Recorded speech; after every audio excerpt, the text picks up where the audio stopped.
কে সুদ খায়? কে কলরে সুদ খায়?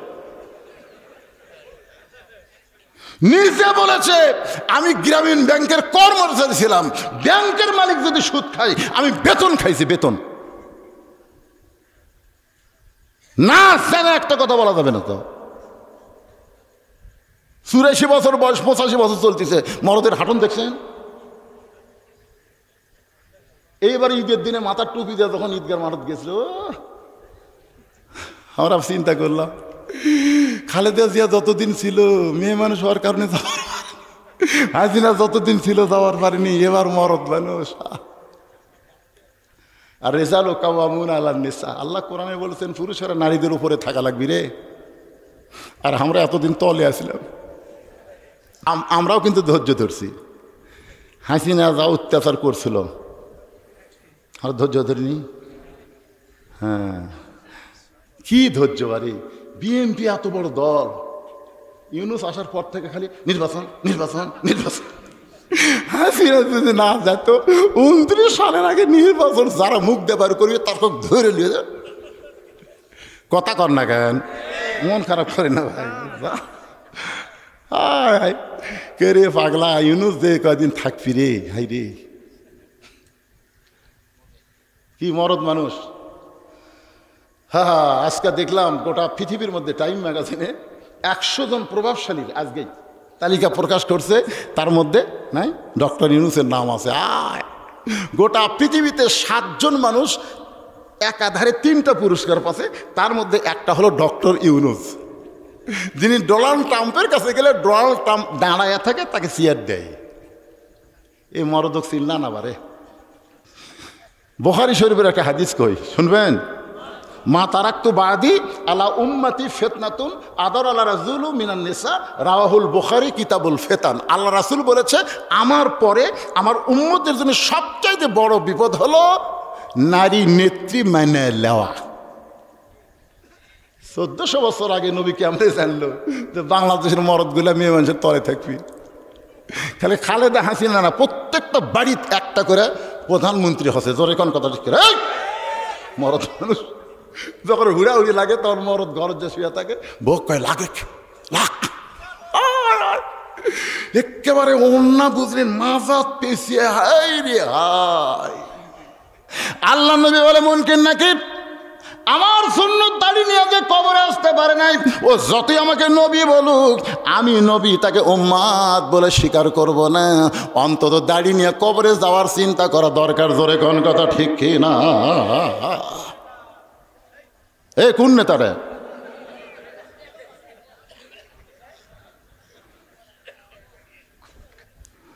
বহুদিন হলে আপনাকে এলাকাতে আসিনি, আপনার খুব ডাঁটের শ্রোতা পারে, খাড়া হয়ে থাকে ওয়াজ শুনতেছে, মানুষ 8 ঘন্টা খাড়াই থেকে পারে না।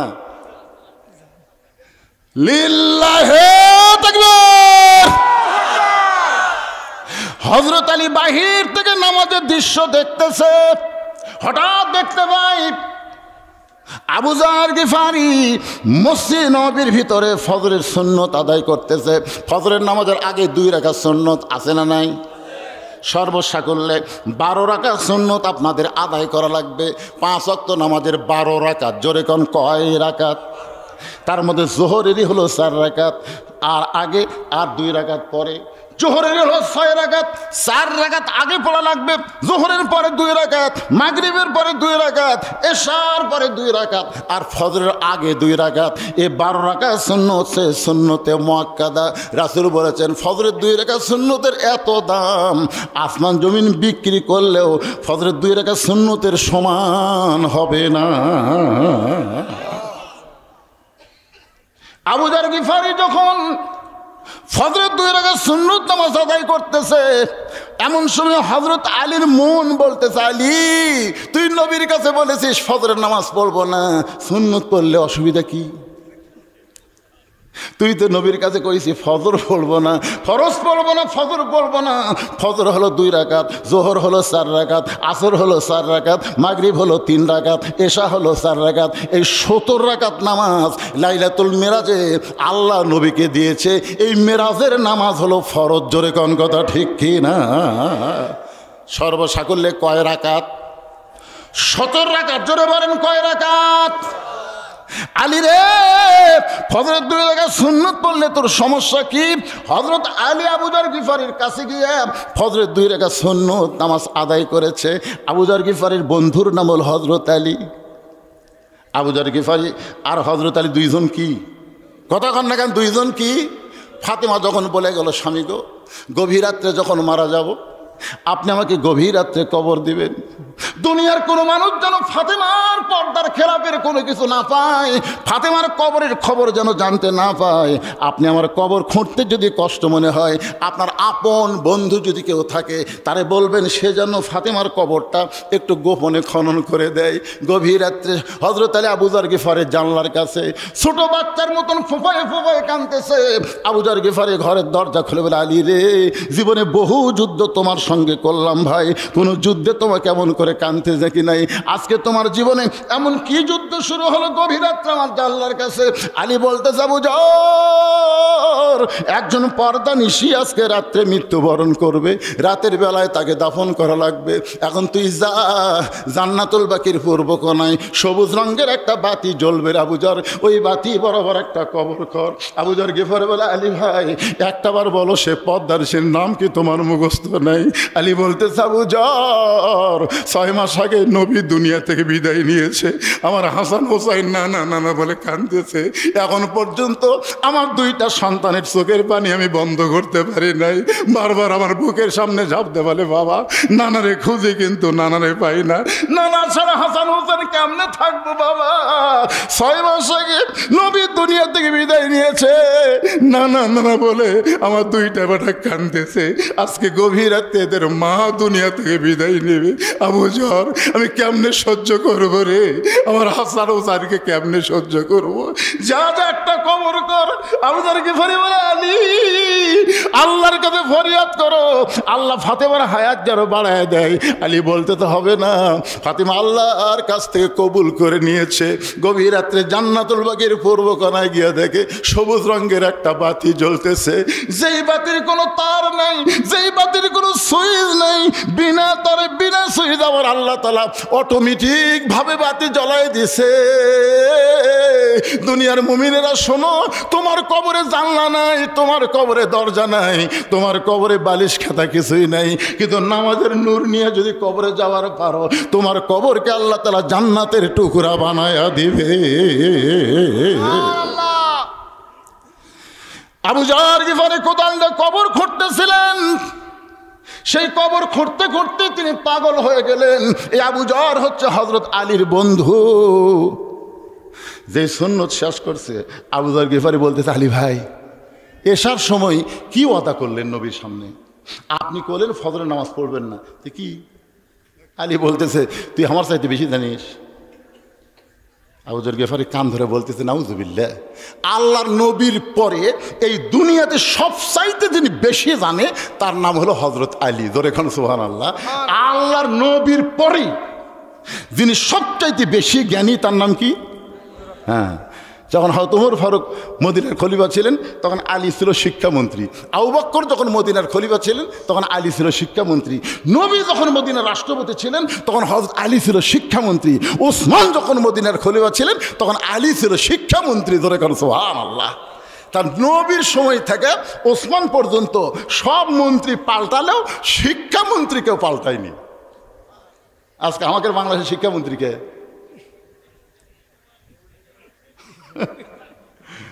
এমনি স্বল্প সব কি হচ্ছে, পিঠের উপর ব্যাগ লিয়া পেশাব দিয়ে 40 লিখতেছে, একটা যন্ত্র ধরে আগে চায়ের পরে শূন্য। গালত হাত দিয়ে চিন্তা করি, কিয়ামত হতে আর বেশি বাকি নাই। পেশাব দিয়ে লেখা, এটা কি মনে করছে? এই মারছে দৌড়, সামনে যা বললাম কি করলি? চাচা দোয়া করে নিয়ত করছি 100 লেখমো। তা আজকে পেশাব কম থেকে 40 পর্যন্ত লিখছি। 1 লেখে 2 শূন্য যেদিন দেবো সেদিন আমি সাকসেস। আমি কারণ কোন ক্লাসে পড়িস? কই ক্লাস 2-এ পড়িস চাচা। তো কেমনে পেশাব করা লাগে তোর স্যার তোকে শিখায়নি? পাগলা বসে থেকে পেশাব করবি, দাঁড়ায় পেশাব করা যায়? তখন বলে চাচা দিয়ে কি কয়, প্রাইমারি পেশাবখানা যায় দেখি চাচা আমার স্যারই খাড়া হয়ে পেশাব করে, ওর স্যারই খাড়া হয়ে মারে। আর সেই শিক্ষা আপনার সন্তান শিখতেছে। কথা কন না কেন ভাই, কথা কন না কেন? আকডুম বাকডুম খড়ডুম সাদা ঢাকে ঢুললো সাদর বাদে বাঁচতে বাঁচতে চললো ঢুলি ঢুলি গেল কমলা ফুলি। এই মালটা কি হবে? এই বড় হলে কি হবে? আপনার এলাকায় হাফিজি মাদ্রাসা, কোন মাদ্রাসায় ছাত্র পাওয়া যায় না যেখানে ছোট্ট থেকে পবিত্রতার শিক্ষা দেওয়া হয়? লাম ইয়ামুসসুহু ইল্লাল মুতাহহারুন। ততক্ষণ পর্যন্ত কোরআন স্পর্শ করতে পারবে না যতক্ষণ পর্যন্ত পবিত্র না হবা। যতক্ষণ কথা ঠিক কিনা? সেই শিক্ষা দেওয়া হয় না। আল্লাহর বান্দার একটু মনোযোগ দেন।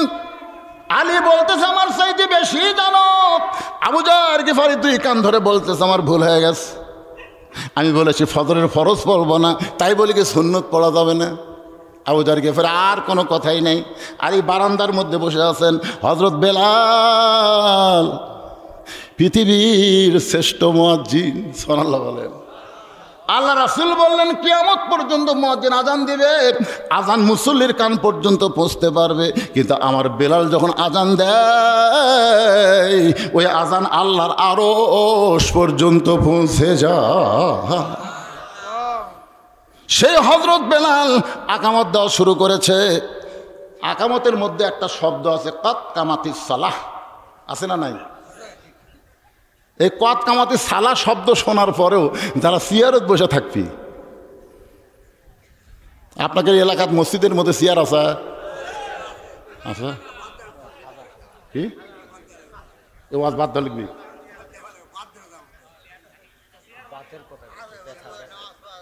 হ্যাঁ,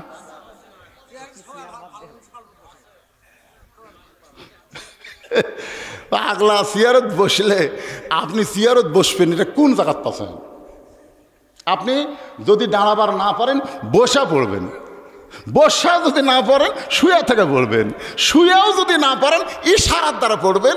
যতক্ষণ পর্যন্ত দাঁড়াবার পারবেন ততক্ষণ পর্যন্ত আপনি জামাতে আসবেন। আপনি সবসময় সরকারি চাকরি করা লাগবে, এই কথা আপনার কে কথা? এই সবসময় সরকারি চাকরি করা লাগবে? 60 বছর পর্যন্ত চাকরি করছেন, সরকার দেখতেছে, আমার জন্য তার যৌবনটা দিয়ে দিল, বুড়া বয়সে আমি বসা বসা পেনশন দেবো। ধরে কোন কথা ঠিক কিনা? কিন্তু সরকারি চাকরি করলে সরকার যদি পেনশন দেবার পারে, 60 বছর পর্যন্ত যারা জামাতে নামাজ পড়ছে, বুড়া বয়সে যদি জামাতে নামাজ নাও পড়া পারে, যেখানেই নামাজ পড়ুক ওই জামাতের সওয়াব আল্লাহ তাকে বসা বসা পেনশন হিসাবে দিয়ে দিবে। ধরে কোন কথা ঠিক কিনা? কি আল্লাহ দেবার পারে না?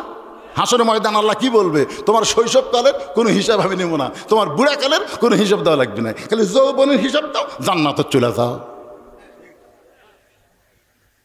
আল্লাহ রাসূল বলেছেন জামাতে নামাজ পড়া যেমন ওয়াজিব, কাতার সোজা করা হলো কারিবুল ফরজ ওয়াজিব। কাতার সোজা করা হলো ফরজের নিকটবর্তী ওয়াজিব। কাতার সোজা করা, কথা কর না কেন? কি সোজা করা? কাতার সোজা করার নিয়ম হলো পায়ের গোড়ালির সঙ্গে গোড়ালি মিল করা লাগবে, গোড়ালির সাথে গোড়ালি মিল করা লাগবে। আগালি মিল করলে হবি না, কারো পাও 3 পা হাত, কারো পাও আধ হাত, আগা মিল করবেন গোড়া। ফাঁকারটা পরে আসতেছি, 3 জায়গা ফাঁক থয়ে যাবি না। কয় জায়গা? 3 জায়গা ফাঁক থওয়া যাবি না। কিন্তু যখন করোনা হয়েছিল তখন হলে ফতুয়া চলে না হুজুর। শোনেন, সিয়ারে যদি নামাজ পড়েন আপনি বাড়িতে পড়েন, আর মসজিদে যদি আপনি সিয়ার লিয়ে যান, মসজিদ কমিটিকে আমি বলবো, এবং যারা জামাতের সওয়াব 27 গুণ পাওয়ার নিয়ত করছেন তারা সিয়ার যদি কোনো কাতারত থাকে ওই কাতারত আপনি দাঁড়াবেন না।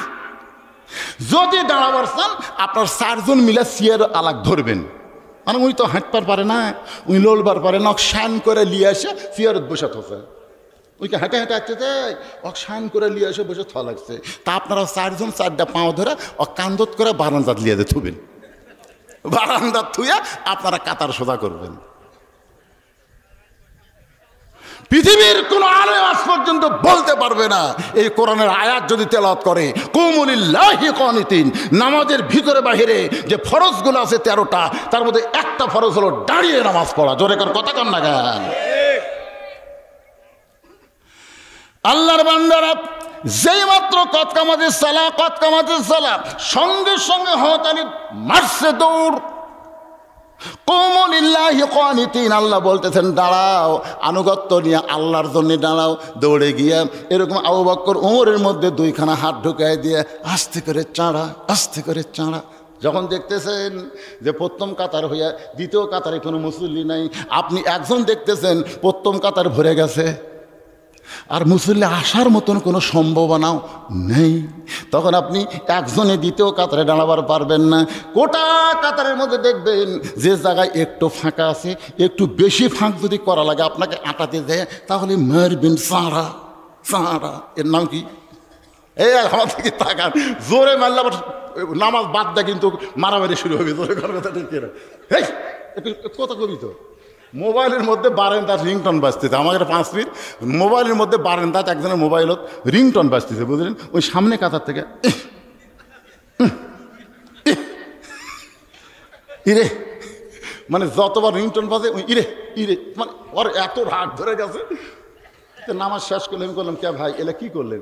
হুজুর কাল হাত বান্ধা ছিল দেখে আমি যাওয়ার পারিনি হুজুর। তাহলে হাত বান্ধা না থাকলে ওর চাপ আমি ফাটানো নি। কেন তুই মসজিদে ঢুকবো, মোবাইল বন্ধ করবো না? কি বুঝতেছেন? মারামারি করা যাবে না। আস্তে করে হযরত আলী চানা দিয়ে মাঝখানে আল্লাহু আকবার। ফজরের নামাজ শেষ হলে নবী মুসল্লির দিকে মুখ করলেন। 2 ওয়াক্ত নামাজের সালাম ফিরে নবী সাহাবীর দিকে মুসল্লির দিকে মুখ করে। একটা হলো ফজর আর একটা হলো আসর। এই 2 ওয়াক্ত নামাজের পরে কোনো সুন্নত নফল নাই। তাকায় দেখে 30 রত্ন এক জায়গায়। 30 রত্ন। কয় রত্ন? 3টা রত্ন। আবু বকর ওমর, মাঝখানে আলী। রাসূল বলে, আলী দাঁড়াও। আবু বকর মুসকে মুসকে হাসতেছে, কারণ নবী ঘুমুর ফাঁস করে দিয়েছে এসার সময়। আবু বকর মুসকি মুসকি হাসে। নবী বলে, আলী রে, তুমি না আমার কাছে বলে গেলে ফজরের নামাজ পড়বা না, আবার সামনে কাতারে কেন দেখা যায়? আলী কান্দে, শুধু কান্দে আর কান্দে। রাসূল বলে, আলী কান্দো কেন? আলী বলে, হুজুর বহু চেষ্টা করছি, বহু চেষ্টা করছি হুজুর, ফজর পড়বো না। আমি নামাজ ছাড়তে চাইলে কি হবে? নামাজ আমাকে ছাড়ে না। আজকে ধৈর্য নিয়ে যদি নামাজ পড়তে পারেন, মসজিদের মধ্যে এত ঘড়ি কেন দেখা লাগবে? আপনি 5 মিনিট পরে আসরের জামাত হবে, আপনি 5 বার ঘড়ি দেখলেন, বারবার ঘড়ি দেখতেছেন। আপনি কি জানেন আল্লাহুম্মা আফতাহ লি আবওয়াবা রাহমাতিক, এই দোয়াটা পড়ে যার মধ্যে ঢুকলেন, যতক্ষণ থাকবেন গো আল্লাহর রহমত অবারিত আপনার উপর বর্ষিত হবে। আপনি সেই জায়গায় 5 বার ঘড়ি দেখলেন 5 মিনিটে, অথচ সালাম ফিরে নামাজ শেষ হয়ে গেল। চাষটা লেগে আপনি 1-1 ঘন্টা গল্প মারতেছেন, একটা বারও আপনি ঘড়ি দেখেন না। জোরে কোন কথা ঠিক কিনা? আল্লাহ বলেছেন যদি নামাজের মজা পাওয়ার চাও, নামাজ আর ধৈর্যের মাধ্যমে আল্লাহর কাছে যা চাইবে আল্লাহ তোমাকে তাই দিয়ে দিবে। ইন্নাল্লাহা মা'আস সাবিরিন, নিশ্চয় ধৈর্যশীলদের সঙ্গে আল্লাহ আছেন। সর্ববিষয়ে ধৈর্য ধারণ করা লাগবে। আমি মায়েদেরকে বলবো, মা যদি মায়ের পায়ের তলে সন্তানের জান্নাত হয়, তাহলে আপনারাও একটু ধৈর্য ধরবেন মা। একটু প্রসব বেদনা হবে, একটু প্রসব বেদনা হবে মা, হবে তো হবে, তা কি হয়েছে, এইটা সহ্য করবেন। কি বলবো, প্রসবের এই ব্যথা কেউ তো বুঝিবে না। মাজন ঠেকিয়া সন্তানের দায়, ওয়াকালে মা মারা যায়, কেন সে মায়ের ভক্তি করবা না? এমন দরদি ভাবে কেউ হবে না আমার মা, মা গো। ভাগ্য গুণে আমরা একটা পাইছিলাম, মনে হয় বেশি দিন আর থাকতি না। ভারত যখন হাসিনারে পাওয়ার পরে আবল তাবল বলা শুরু করে, ইউনূস ভারতকে বুড়া আঙ্গুলে দেখায় সিনত গেল। জোরে কোন কথা ঠিক কিনা?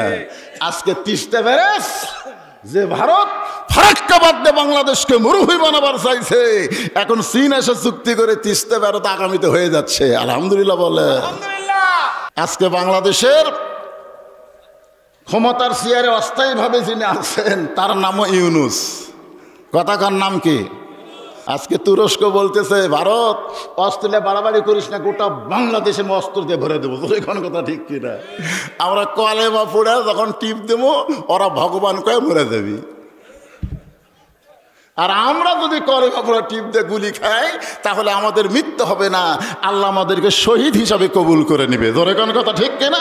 ইউনূস নবীরে খাইল মাছেতে গিলিয়া, ফেরেশতা পাঠাইলেন আল্লাহ ইসমে আজম দিয়া, দমে দমে সে হরদম পড়ে সে ইসমে আজম, মাছেরই উদর হইতে বাঁচাইলা প্রাণ। সবাই বলেন আল্লাহু আল্লাহু তুমি জাল্লে জালালুহু, শেষ করা তো যাই না গেয়ে তোমার গুণগান।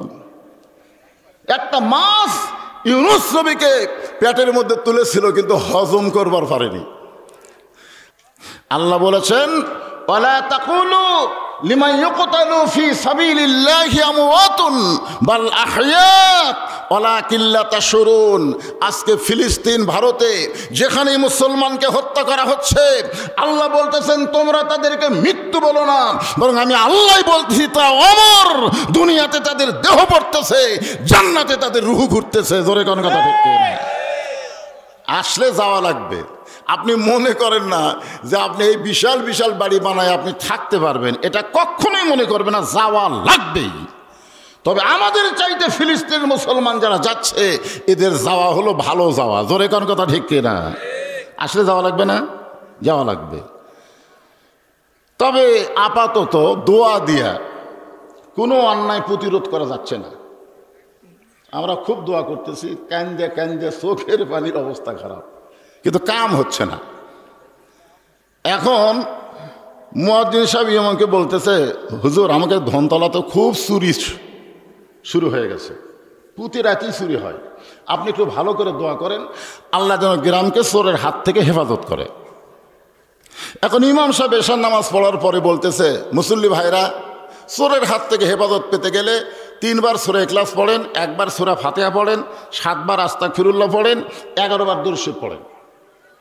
সবাই পড়ার পরে এবার ইমাম সাহেব 2 হাত তুলে বলতেছে আল্লাহ চোরের হাত থেকে ধনতলা গ্রামকে হেফাজত করো আল্লাহ।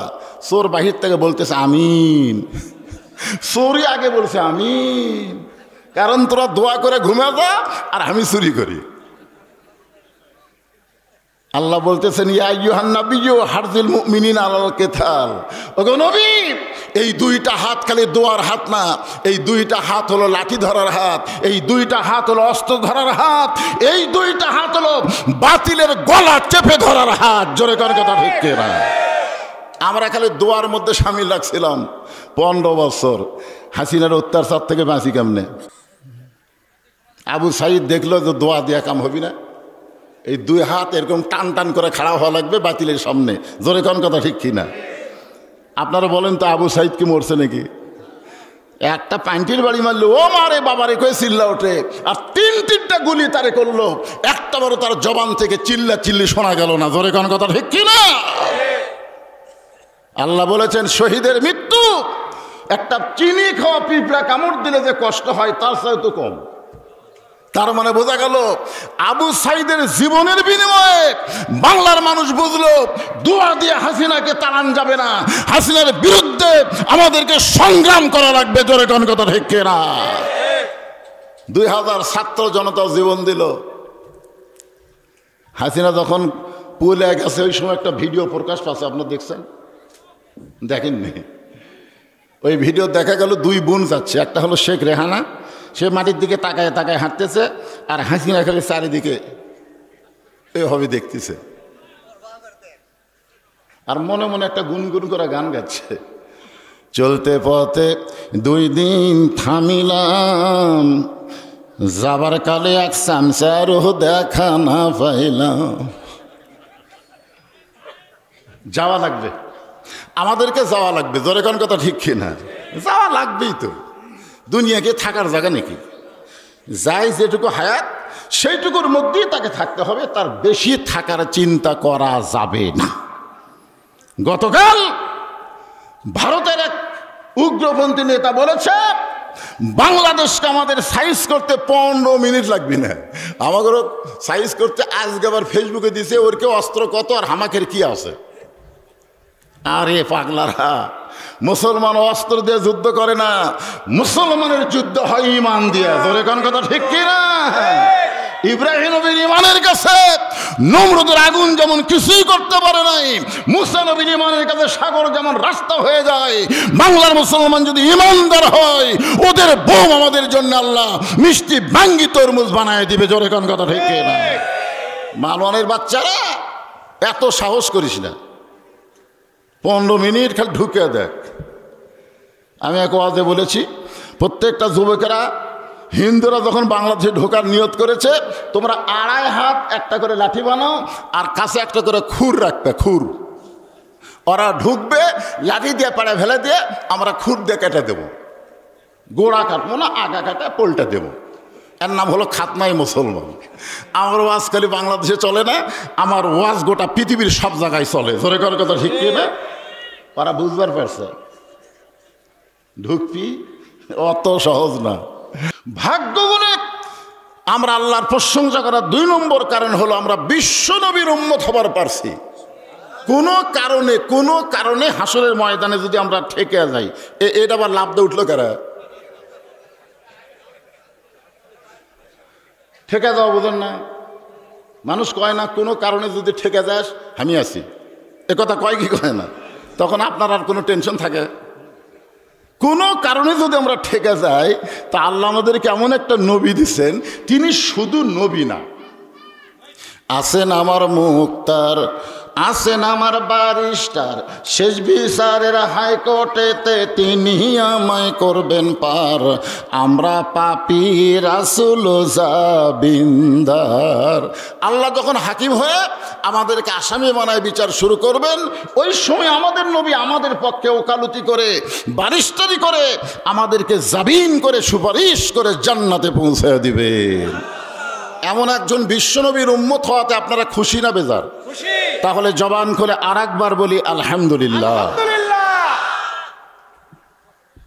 এখন আসেন যে কোরআন থেকে আপনার তাফসীর শুনবেন, আমি সেই কোরআন থেকেই কয়েকটা আয়াত আপনাদের সামনে তেলাওয়াত করেছি। এই কোরআনের প্রথমেই আল্লাহ বলেছেন জালিকাল কিতাব, এটা এমন একটা কিতাব লা রাইবা ফি, যার ভিতরে কোনো সন্দেহ নাই। এখন আপনারা অনেকে মনে করতে পারেন, হুজুর 1500 বছর আগে যখন কোরআন নাজিল হয়েছিল ওই সময় সন্দেহ ছিল না, কিন্তু এত বছর যাওয়ার পরেও কি সন্দেহ ঢোকেনি? যেরকম বাংলাদেশে কিছু কিছু বক্তা ওয়াজে আসাই বলে এটা জাল হাদিস, এটা জাল হাদিস, এটা জাল হাদিস, বলে কি বলে না? আজ পর্যন্ত কেউ বলেছে এটা জাল আয়াত, এটা জাল আয়াত কেউ বলছে? কেন বলেনি? না বলার পিছনে কারণ হলো ইন্না নাহনু নাযালনা যিকরা ওয়া ইন্না লাহু লাহাফিজুন। আল্লাহ বলেছেন এই কোরআনকে আমি জিকির হিসাবে নাজিল করেছি, আর কোরআন হেফাজতের দায়িত্ব স্বয়ং আমি আল্লাহ নিজেই নিয়েছি। ধরে কারণ সুবহানাল্লাহ, কিয়ামত পর্যন্ত এই কোরআনের একটা নোক্তা পর্যন্ত পরিবর্তন হবে না। ধরে কারণ কথা ঠিক কি না? কিন্তু শর্ত হলো হুদাল্লিল মুত্তাকিন। এ কোরআন থেকে হেদায়েত নেবার গেলে পাইকারি হারে সবাই পাবে না। কোরআন থেকে হেদায়েত নেবার গেলে মোত্তাকি হওয়া লাগবে। জোরে কোন কি হওয়া লাগবে? কারণ নবী যখন কোরআন তেলাওয়াত করতেন তখন আবু জেহেল কিন্তু সারা রাত কোরআন তেলাওয়াত শুনতেন, সারা রাত। সকালবেলা যা মিটিংয়ের মধ্যে বলতো এত সুন্দর কোরআনের বাণী, রাতটা কোন দিক দিয়ে গেল আমি বুঝবারই পারিনি। সোনাল্লাহ কন্যা খান। আচ্ছা আপনার বলেন তো, আবু জেহেল কি কোরআনের বিরুদ্ধে কছে?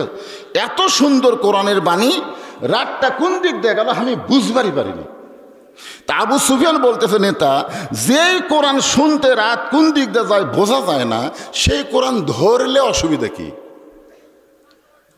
না শুনলেই যদি এত মজা হয় তাহলে এটা ধরার মধ্যে লাভ আছে না নাই? আবু জেহেল বলতেছে হক কথা রে, হক কথা জোরে বলা যাবি না, হাসিনার শাসন চলতেছে, তুই আমার কাছে আন। আবু সুফিয়ান যেই কাছে গেছে কানে কানে বলতেছে এই কোরআন ধরলে আমাদের মতন ভুয়া নেতাগিরি আর চলবে না, আসল নেতা হয়ে যাবে আব্দুল্লাহর এতিম পোলা। আজকে নবী নাই, এই কোরআনকে যদি গ্রহণ করা হয়, আল উলামা ওয়ারাসাতুল আম্বিয়া, আলেমরা হলো নবীদের ওয়ারিস, তাদের হাতে নেতৃত্ব যাওয়ার কারণে আবু জেহেল মার্কা দল যারা করে তারা চিরদিন কোরআনের বিরুদ্ধে চারণ করবে। জোরে কোন কথা ঠিক? এই কোরআনের বিরুদ্ধচারণ করবে কিয়ামত পর্যন্ত 3 শ্রেণীর মানুষ। কয় শ্রেণীর? কোরআন যেন কোনো কালে বিজয় না হয়। কোরআন তেলাওয়াতের মধ্যে থাক, ওয়াজের মধ্যে থাক, অসুবিধা নেই। কোরআন আপনি ওয়াজ করেন, কোরআন তেলাওয়াত করেন। আজকেও 123টা দেশের মধ্যে বাংলাদেশের একজন হাফেজ ফার্স্ট হয়ে গেছে, জোরে করেন সুবহানাল্লাহ। এমনকি সৌদি আরব, কুয়েত, কাতার পর্যন্ত পারেনি। যে এলাকায় আল্লাহ কোরআন নাজিল করছে সে এলাকার হাফেজেরা আমাদের বাংলাদেশের হাফেজের কাছে ফেল মেরে গেছে। 123টা দেশের মধ্যে বাংলাদেশের হাফেজ কোরআন তেলাওয়াতে ফার্স্ট। মানে পড়ার দিক দিয়ে আমাদের বাংলাদেশে 1 নম্বর। পড়ার দিক দিয়ে। কি দিক দিয়ে? পড়ার দিক দিয়ে। আপনি প্রত্যেক বছর স্বর্ণ পদক নিয়ে আসেন, কোনো সমস্যা নাই। কিন্তু আল্লামা সাইদির মতন যদি কোরআনের পক্ষে ইসলামের বিজয়ের উপরে হক কথা বলেন, তখন সে যতই ভালো বক্তা হোক তাকে আর বাহিরে রাখা যাবে না, তাকে অন্যায়ভাবে জেলখানার মধ্যে ঢুকান লাগবে। জোরে কোন কথা ঠিক? আবু জেহেলের মতন রাষ্ট্রীয় শক্তি কোনোদিনও চাবে না এই কোরআনের বিজয় হোক, এ কোরআন যা বাংলাদেশ চলুক, তারা কোনোদিনও চাবে না। 2 নম্বর হলো পুঁজিপতি শতকরা 2.5 টাকা যাকাত দেওয়া লাগবে। পুঁজিপতি আপনার আমার মতন মানুষের টাকা নেই, 1 লাখ টাকা, 2.5 টাকা, অসুবিধা আছে। কিন্তু 1 কোটি 2.5 লাখ, কিন্তু যদি 100 কোটি হয়, 2.5 কোটি, যদি 1000 কোটি হয়, ওরে বাবারে, এই 1000 কোটি যে সমস্ত পুঁজিপতি আছে এরা কোনোদিনও চাবে না বাংলাদেশে আল্লাহর কোরআনের বিজয় হোক। কারণ বিজয় হলেই গরিবের পার্সেন্ট গরিবদের বাড়িতে গিয়ে ঢোয়া দিয়ে আসা লাগবে। জোরে কোন কথা ঠিক কি না? তুমি টাকার মালিক না মিয়া, আল্লাহ তোমার এই টাকা দিছে। টাকার মালিক কে? দিছে, আমানত স্বরূপ দিছে। অথচ টাকা পায় মনে করছে আমার টাকা। ওরা কোনোদিনও চাবে না যে আল্লাহর কোরআনের বিজয় হোক। 3 নম্বর হলো ধর্ম নিয়ে যারা ব্যবসা করতেছে। জোরে কোন কি নিয়ে? আমার দয়াল বাবার দরবারেতে কেউ ফিরে না খালি হাতে। ধর্ম নিয়ে যারা ব্যবসা করতেছে তারা কখনোই চাবে না কোরআনের বিজয় হোক। কারণ কোরআনের বিজয় হলে ধর্ম নিয়ে কোনো ব্যবসা করা যাবে না। জোরে বলেন কথা ঠিক কি না? এই 3 শ্রেণীর মানুষ আমাদের বাংলাদেশে আছে না নাই? হ্যাঁ, আপনাদের মধ্যেও এতগুলো মানুষের মধ্যেও থাকতে পারে, যাবে। জোরে কোন সুবহানাল্লাহ। প্রশংসা করার কারণে কোনো লাভ হবে না, লাভ হবে নেতার। আপনারা বক্তার প্রশংসা করেন, বক্তার দাওয়াত বেড়ে যাবে, বক্তার লাভ হবে, কিন্তু আপনাদের কিছুই হবে না। আপনারা ডাক্তারের প্রশংসা করেন, রুগী বেশি পাবে, কিন্তু আপনাদের প্রশংসা করার কারণে কোনো লাভ হবে না। কেবলমাত্র একজনের প্রশংসা করলে তার কোনোই লাভ নাই, তিনি হলেন আমাদের আল্লাহ। আমরা আল্লাহর প্রশংসা করলেও আল্লাহ, না করলেও আল্লাহ। কিন্তু আমাদের এত লাভ যারা প্রশংসা করলাম, হাদিস শরীফে বলা হয়েছে তামলাউল মিজান, আল্লাহ গোটা মিজানটাই প্রশংসা করার কারণে নেকি দিয়ে পরিপূর্ণ করে দেয়। এখন সাহাবীরা বললেন মিজান কত বড়? আল্লাহ রাসূল বললেন আসমান এবং জমিনের ফাঁকা জায়গার সমান। এই যে সুবহানাল্লাহ বললেন, কত বড় চালাকি দেখছেন। একবার সুবহানাল্লাহ বললেন, আপনি বসে আছেন ধনতলার মাহফিলে, আর আপনার জন্য আল্লাহ গাছ লাগাইয়া দিল জান্নাতের বাগানে। বসে আছেন কোথায়? গাছ লাগলো কোন জায়গায়? আপনারা বলেন তো, দুনিয়া থেকে যারা জান্নাতের বাগানে গাছ লাগায় তারা কোনোদিন জাহান্নামী হয় না, তাদেরকে আল্লাহ তাআলা জান্নাতই দিয়ে দেয়। জোরে কোন কথা ঠিক কি না? কারণ রাসূল বলেছেন 3টা তাসবিহ সবাই বলতে চাইলেও বলতে পারবে না। 3টা। জোরে কোন কয়টা?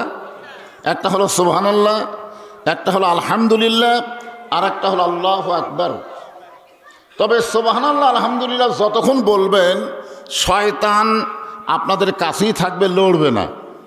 আল্লাহ খুশি হবে, কিন্তু শয়তানও মনে মনে খুশি হয়, যাক সুবহানাল্লাহ আলহামদুলিল্লাহ সুবহানাল্লাহ আলহামদুলিল্লাহ, ওই কাছে খালি ঘুষ করবে। কিন্তু যে আল্লাহু আকবার বলবেন, শয়তান এত ভয় পেয়ে দৌড় দিবে, রাসূল বলেছেন ওর পিছন দিক দিয়ে বাতাস বার হবে। এখন বাংলাদেশে কিন্তু আল্লাহু আকবার সবাই বলবার চাই না, জোরে কর কথা ঠিক কিনা? মনে করে এটা একটা দলের স্লোগান। আল্লাহু আকবার কোনো দলের স্লোগান? আপনি জন্ম নেওয়ার সঙ্গে সঙ্গে ডান কানে আল্লাহু আকবার আযান, বাম কানে আল্লাহু আকবার আকামত। আবার মারা গেলে লাশ সামনে নিয়ে ইমাম সাহেব আল্লাহু আকবার বলে জানাজা শুরু। জোরে কোন কথা ঠিক কিনা? এই জন্যে মাঝে মধ্যে আল্লাহু আকবার বলা রাখবে, কারণ শয়তান খালি জিনের মধ্যে থাকে না, ইনসানের মধ্যেও শয়তান আছে। আছে না নাই? হ্যাঁ আছে আছে। আমাকে একজন বলে, হুজুর রমজান মাসে আল্লাহ শয়তানক বন্দি করে থই, তো যারা রোজা রাখে না এরা কি? তাই বললাম এরা হলো বড় শয়তান। আল্লাহ সব শয়তানক বন্দি করে না, বড় শয়তান হলো মানুষের ভিতরে মিন শাররিল ওয়াসওয়াসিল খান্নাস। তো আমরা আল্লাহর প্রশংসা করতে কোনো সময় কৃপণতা করব? জোরে বলেন করব না ইনশাআল্লাহ। আমরা আল্লাহর প্রশংসা কেন করি তার এক নম্বর একটা পয়েন্ট হলো যে আল্লাহ তাআলা আমাদেরকে জন্মের সময় মুসলমানের ঘরে কবুল করেছেন। একটাবার খেয়াল করে দেখেন তো, আমরা যে ইহুদির বিরুদ্ধে ওয়াজ করি, হিন্দুর বিরুদ্ধে ওয়াজ করি, খ্রিস্টানদের বিরুদ্ধে ওয়াজ করি, ওই সকল ঘরে যদি আমাদের জন্ম হতো মনে করেন, তাহলে আমাদের অবস্থাটা কি হতো?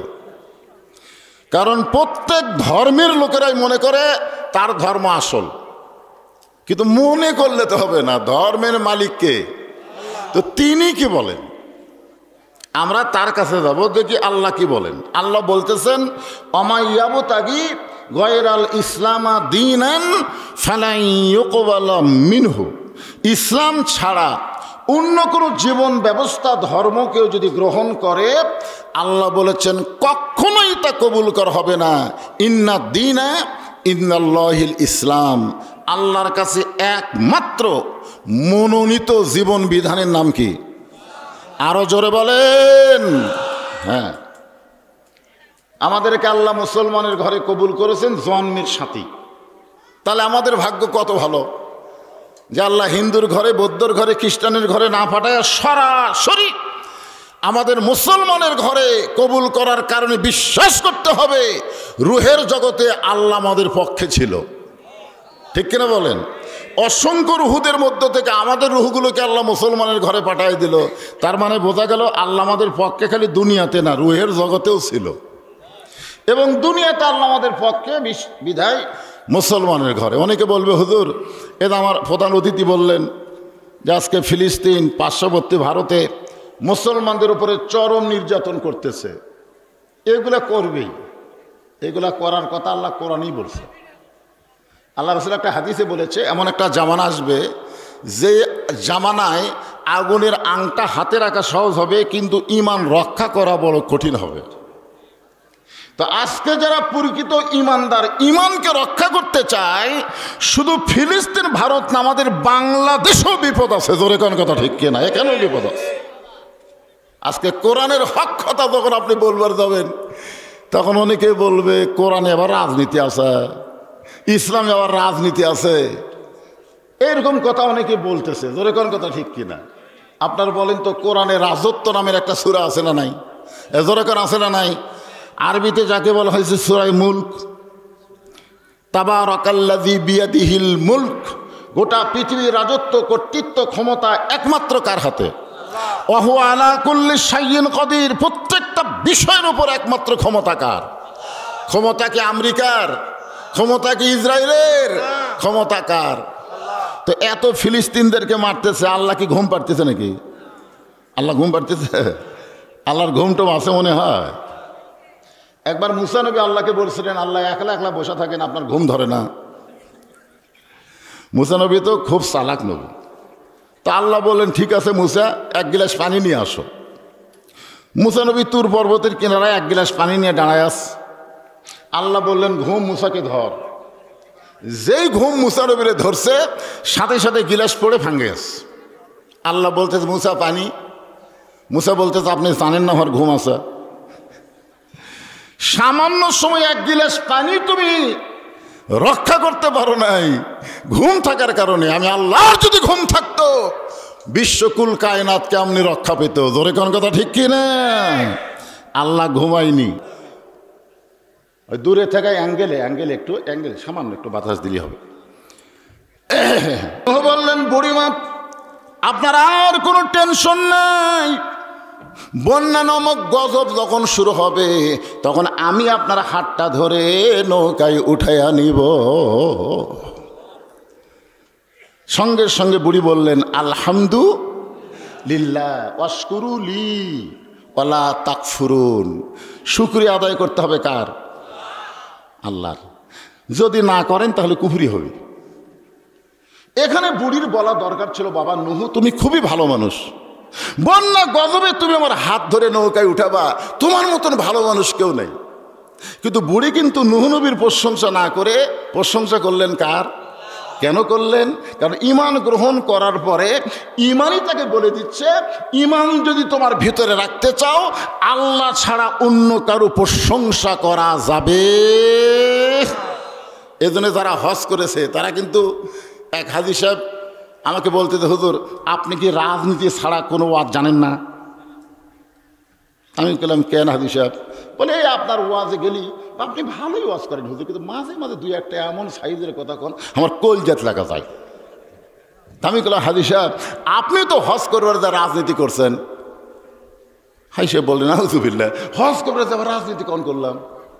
আমি কইলাম তাহলে আপনি আমার সাথে বলেন লব্বাইক, আপনারা সবাই বলেন লব্বাইক আল্লাহুম্মা লব্বাইক লব্বাইক লা শারীকা লাকা লব্বাইক ইন্নাল হামদা ওয়ান নি'মাতা লাকা ওয়াল মুলক লা শারীকা লাক। আপনারা বলেন তো লাকা ওয়াল মুলক লা শারীকা লাকের অর্থ কি?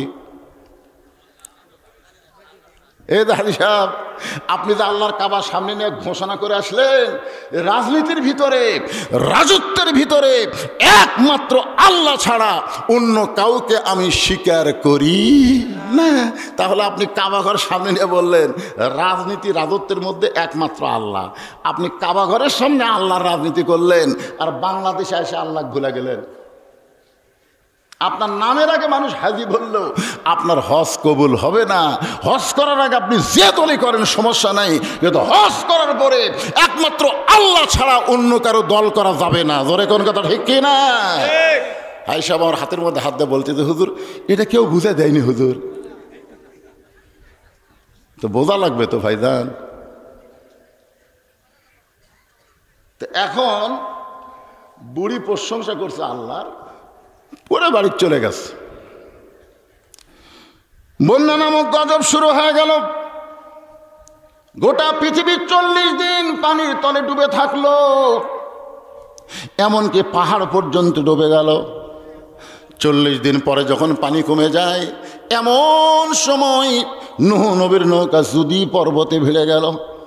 আল্লাহ ডাক দেবার নুহু নৌকার খবর কি? নুহ বলতেছে আলহামদুলিল্লাহ, ইমানদার বান্দা বান্দি যারা জীবিত আছে তারা, বেঈমান যারা ধ্বংস হয়েছে তারা। আল্লাহ বলে নুহু তাহলে তোমার কাছে কি খবর? নুহু বলতেছে এই নৌকার মধ্যে আমরা যারা আছি তারাই মাত্র জীবিত, নৌকা ছাড়া যারা বাহিরে তারা কেউ দুনিয়াতে আর জীবিত নেই। আল্লাহ বলে নুহু তাহলে বুড়ির খবর কি? নুহু বলতেছে আল্লাহ আমার মনই নাই। কি বুঝলেন? বিপদে পড়লে একটা নবী পর্যন্ত ভুলে যায়, আর আপনি পীর ধরে বসে আছেন। আপনি মনে করতে আমি পীর ধরছি রে, আমার কোনো টেনশন নাই।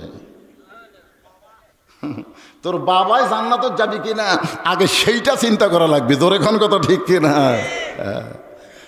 বিপদে পড়লে নবী পর্যন্ত ভুলে যায়। নূহ বলতেছে আল্লাহ বুড়ির কথা আমার মনেই নাই। আল্লাহ বলে তাহলে বুড়ির অবস্থা কি? বলে সবাই যখন মরে গেছে বুড়িও মরে গেছে। আল্লাহ কয় নূহ আজগুবি কোনো কথা বলা যাবে না। আজগুবি, আপনাদের এলাকায় আজগুবি মানে কি? ফাও কথা। আমার বিরুদ্ধে অনেকে কয় হুজুর এত টাকা নিয়ে কি করে রে, রাত গেলি এত টাকা। চাষ করলে বসে গল্প তার কিছু নেই, এটাই এই বলছি তার আসবি এই টাকা নিয়ে দেবে রে। হায় হায় রে, এরা কিন্তু আপনারা আজগুবি বলতেছেন। আপনারা তদন্ত করেন। আপনারা তদন্ত করে দেখেন যে এই যে আমরা কথা বলতেছি টাকা লেজা কি করে, বলতেছি কি করে, এটা একটু তদন্ত করা দরকার। আগে 12 শতক জায়গা মাদ্রাসা মসজিদের ছিল, এখন সেখানে জায়গা হয়েছে 235 শতক। কয়েক কোটি টাকা দিয়ে মাদ্রাসা মসজিদ এতিমখানা তৈরি করা হয়েছে। এইবারে আল্লামা সাইদি হুজুরের নামে একটা অডিটোরিয়াম নির্মাণ করা হলো, যেখানে পৃথিবীর কারো একটা টাকা দান নাই, সদ্গা নাই, সমস্ত টাকা হলো ওয়াজের পরে আপনারা যা দেন সেই টাকা দিয়ে আমি মাদ্রাসা মসজিদ এতিমখানা চালাই। আজ পর্যন্ত পৃথিবীর কেউ বলতে পারবে না যে বৌদিসের মাদ্রাসায় আমরা একটা টাকা দান করছি। আমি দান চাই না, কি জন্য চাই না? যতদিন আল্লাহ আমার ওয়াজ রাখছে ততদিন ইনশাল্লাহ মাদ্রাসা মসজিদ এতিমখানা চলবে, আমি মরে গেলেও চলবে। এরকম কিছু ওয়াকফ সম্পত্তি মাদ্রাসার জন্য আমি রেখে যাচ্ছি। এটা আপনাদের টাকা, এটা আমার না। আপনারা যে ওয়াজের পরে দেন, তাহলে তদন্ত করলে আপনাদের মন খুশি হবে না? কে রে, আমরা আজগুবি কথা বলিবারে। আল্লাহ বলেন নূহ, আজগুবি কোনো কথা বলা যাবে না, তদন্ত করে দেখো বুড়িটার খবর কি।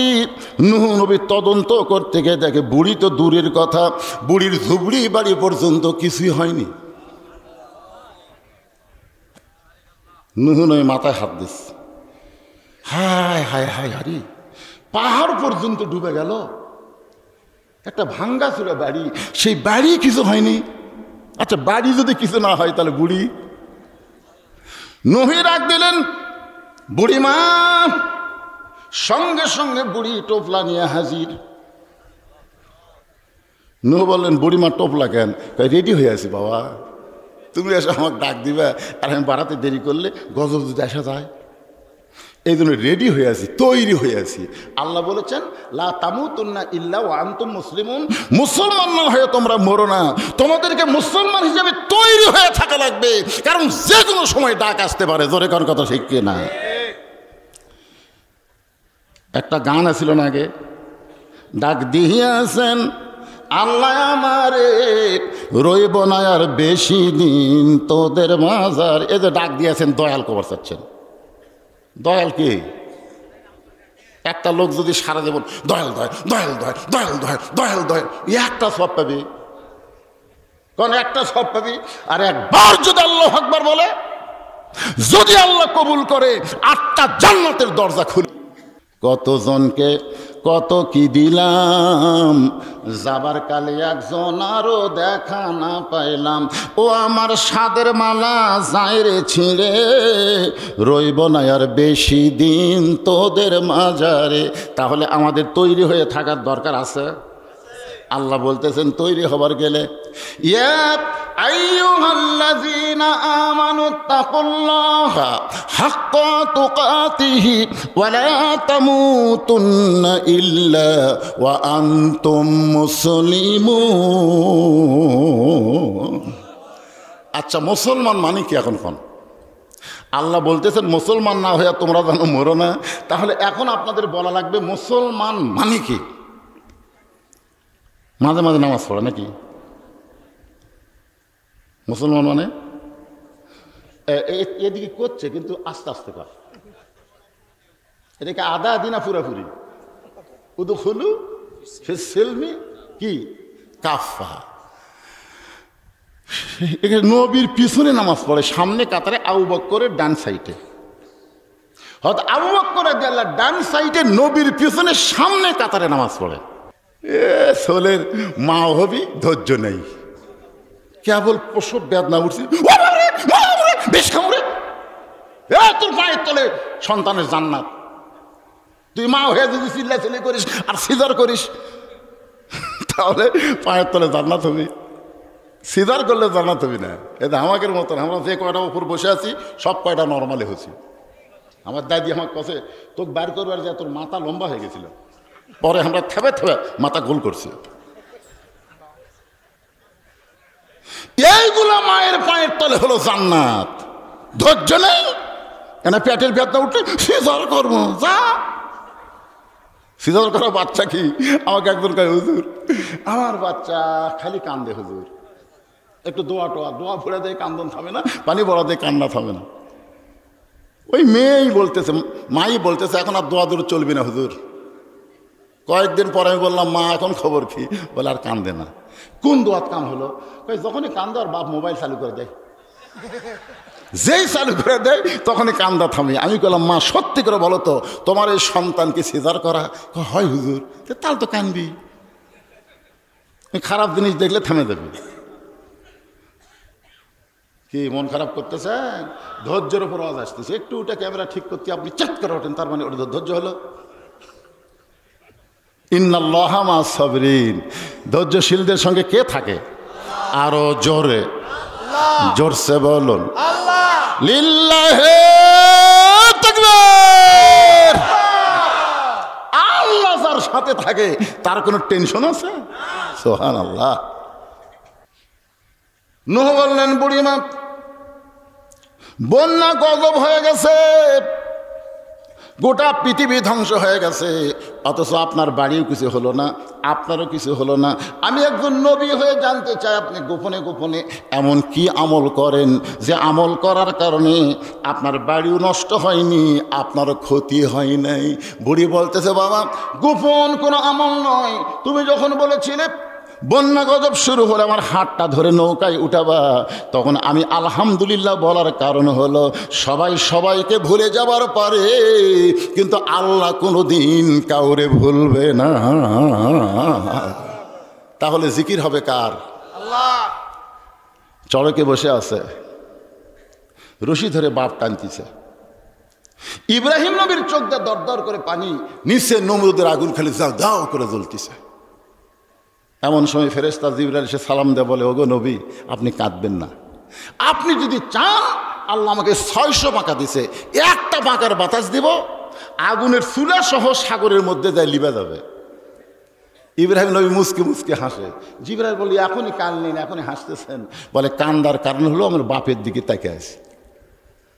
দুনিয়াতে সন্তান চেষ্টা করে, আর আমি এমন একটা বাপ পাইছি যে একলা একলা ফজর পড়ে, আমি ল্যাপের মধ্যে ঘুম পাড়ি, আমাকে ডাক দেয় না।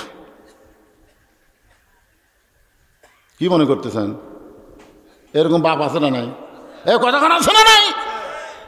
জোহরের নামাজ পড়তে একলা একলা মসজিদে যাই, দুপুরে ভাত খাওয়ার সময় ব্যাটাকে ডাকতেছে, বাবু আসো ভাত খায়, আসো বাবা। দুই কান্দের ফেরেশতা, আল্লাহ ই কত বড় শয়তান, নামাজের যখন গেল একলা একলা গেল, আর খাবার সময় ব্যাটাকে ডাকতেছে, কে নামাজের সময় ডাকতে পারে না? আল্লাহ বলেছেন, কো আনফুসাকুম আহলিকুম নার, জাহান্নামের আগুন থেকে তুমি একলা বাঁচলে হবে না, গোটা আহল পরিবার, সমাজ ও রাষ্ট্র জাহান্নামের আগুন থেকে বাঁচার লাগবে। জোরে কোন কথা ঠিক কি না? আজকে তুমি একলা একলা নামাজ পড়ে জান্নাতে যাবে, আর বাংলার মানুষ সব বেনামাজি। এই জন্য আল্লাহ বলেছেন, আল্লাযীনা ইম্মাক্কান্নাহুম ফিল আরদ। মৌলবীরা যতই ওয়াজ করো, ওয়াজ দিয়ে কোনোদিন মানুষ নামাজি হবে না। 13 বছর নবী মক্কায় কলেমার দাওয়াত দিয়েছেন, নবুয়তের 10ম বছরে নবী নামাজ পেয়েছেন। এরপরে নবী 3 বছর মক্কায় ছিলেন। নবী বারবার বলেছে, আল্লাহ তুমি যেখানেই নামাজের কথা বলেছো সেখানেই বলেছো আকিমুস সালাত, কিন্তু এই মক্কাতে তো নামাজ পড়তে পারি, কিন্তু নামাজ তো কায়েম হচ্ছে না। আল্লাহ বলেন, হাবিব নামাজ কায়েম সব জায়গায় করা যাবে না, নামাজ কায়েম করতে গেলে নামাজের পরিবেশ তৈরি করা লাগবে। পরিবেশ তৈরি করতে গেলে আবু জেহেল নেতা, আর আপনি ইমাম হলে হবে না, যিনি ইমাম তাকে নেতা হওয়া লাগবে। জোরে কোন কথা ঠিক কিনা? হিজরত করে মদিনাত গেলেন, তারপরে মদিনা একটা রাষ্ট্র হলো। আল্লাহ তাআলা আয়াত নাজিল করলেন, আল্লাযীনা ইম্মাক্কান্নাহুম ফিল আরদ। মুসলমানের কাউকে যখন ক্ষমতার চেয়ার দেওয়া হবে, তার 1 নম্বর দায়িত্ব হলো পদ্মা সেতু নির্মাণ করা। কি 1 নম্বর দায়িত্ব হলো বাল্য বিয়ে বন্ধ করা। 1 নম্বর দায়িত্ব হলো মাদক মুক্ত সমাজ গড়া। এইগুলা দায়িত্ব হতে পারে, কিন্তু 1 নম্বর দায়িত্ব হলো আকামুস সালাত, নামাজ কায়েম করো। ইন্নাস সালাতা তানহা আনিল ফাহশাই ওয়াল মুনকার। একমাত্র নামাজই পারে মানুষকে যাবতীয় বেহুদা এবং খারাপি কাজ থেকে বাঁচাই দিতে। জোরে কোন কথা ঠিক কিনা? আজকে আমাদের ছেলেদেরকে নামাজ কায়েমের পথে আনতে হবে। ইব্রাহিম নবী কান্দার কারণ হলো যে আমার বাবা মাকে নমরুদের আগুনের চুলার মধ্যে ফেলে দেওয়ার জন্য রশি টানতিছে। এটা দেখে আমার কান্দন আসতেছে, আগুন দেখে না। আর তুমি বলতেছে পাখার বাতাস দিয়ে আগুনের চুলা নিভে দিবে। তুমি জানো না জিবরাইল, হাসবি আল্লাহ নিমাল ওয়াকিল বা নিমাল মাওলা বা নিমান নাসির। আমার ইমান বলতেছে আমি সে আল্লাহর জিকির করি যে আল্লাহ আগুনের মধ্যে পুরানোর পাওয়ার দিছে। নমরুদ আগুন জ্বলাবার পরে কিন্তু পুরানোর পাওয়ার নমরুদের হাতে নেই, পুরানোর পাওয়ার কার হাতে? আমি সে আল্লাহর জিকির করতেছি, দেখি আল্লাহ কি করে। আগুনের মধ্যে যখন পড়ে যাচ্ছে এমন সময় আল্লাহ বললেন, কুলনা ইয়া নারু কুনি বারদান ওয়া সালামান আলা ইব্রাহিম ফাযকুরুনি আযকুরকুম। এইটাই হলো জিকির, সর্ব অবস্থায় আল্লাহর প্রতি খেয়াল করা। ভারত বলে দিল পেঁয়াজ বন্ধ, আলু বন্ধ, চিনি বন্ধ। বাংলাদেশের মানুষ 1000 টাকা কেজি পেঁয়াজ পাবি না, কয়নি? বন্ধ করে দেয়নি? এ কথা কন না কেন? আলু বন্ধ, পেঁয়াজ বন্ধ, চিনি বন্ধ। আপনারা বলেন তো, এগুলো বন্ধ করার পরে বাংলাদেশে এইগুলা জিনিসের আবাদ কম হচ্ছে না বেশি হচ্ছে? কারণ মানুষ এতদিন টাকা ছিল ভারতের দিকে, এবার তাকাছে আল্লাহর দিকে। এবার আল্লাহর দিকে তাকাছে, দেখে আল্লাহ কি করে। আমাকে এক লোক বলতেছে, শিবগঞ্জ আমার শ্বশুর বাড়ি, আমাকে কয়, হুজুর এতদিন মাটি সরে আলু বার করা লাগছে, আজকে মাটি ফাটে আলু বাড়াচ্ছে। হুজুর এতই আলু। আমি রমজান মাসে পেঁয়াজ কিনবার বাজারে তো আমি যাই না, হঠাৎ একদিন গেছি, তো পেঁয়াজওয়ালাকে বললাম, ভাই 100 টাকার পেঁয়াজ দেন। তো পেঁয়াজওয়ালা আমার ব্যাগের দিকে টাকা কয়, হুজুর 100 টাকার পেঁয়াজ আপনি কাট নেবেন? তখন আমি কইলাম, কে ভাই ব্যাগত? ব্যাগত হবি তাই হুজুর 100 টাকার 5 কেজি। হায় হায় হায় হায়, চিন্তা করে দেখছেন? জিকির করবো কার? ওমা মিন দাব্বাতিন ফিল আরদি ইল্লা আলাল্লাহি রিজকুহা। পৃথিবীতে এমন কোন বিচরণশীল প্রাণী নাই যার রিজকের ব্যবস্থা আল্লাহ করেনি। জোরে কোন সুবহানাল্লাহ। এরপর আল্লাহ বলতেছেন, ইয়া আইয়ুহাল্লাযীনা আমানুস্তাঈনু বিস-সাবরি ওয়াস-সালাহ ইন্নাল্লাহা মা'আস-সাবিরিন।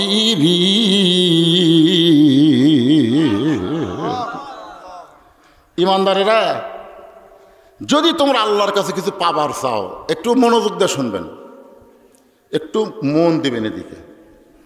যদি তোমরা আল্লাহর কাছে কিছু পাবার চাও তাহলে ধৈর্য আর নামাজের মাধ্যমে চাও। আপনারা বলেন তো, নামাজের আগে আল্লাহ ধৈর্যের কথা কেন বললেন? অন্য জায়গায় আল্লাহ বলেছেন, কদ আফলাহা মান তাযাক্কা ওয়া যাকারা ইসমা রাব্বিহি ফাসাল্লাহ। এশার নামাজ পড়ে হযরত আলী দাঁড়ায় গেছে। আল্লাহ রাসূল বলেন, আলী কি জন্য দাঁড়ালা?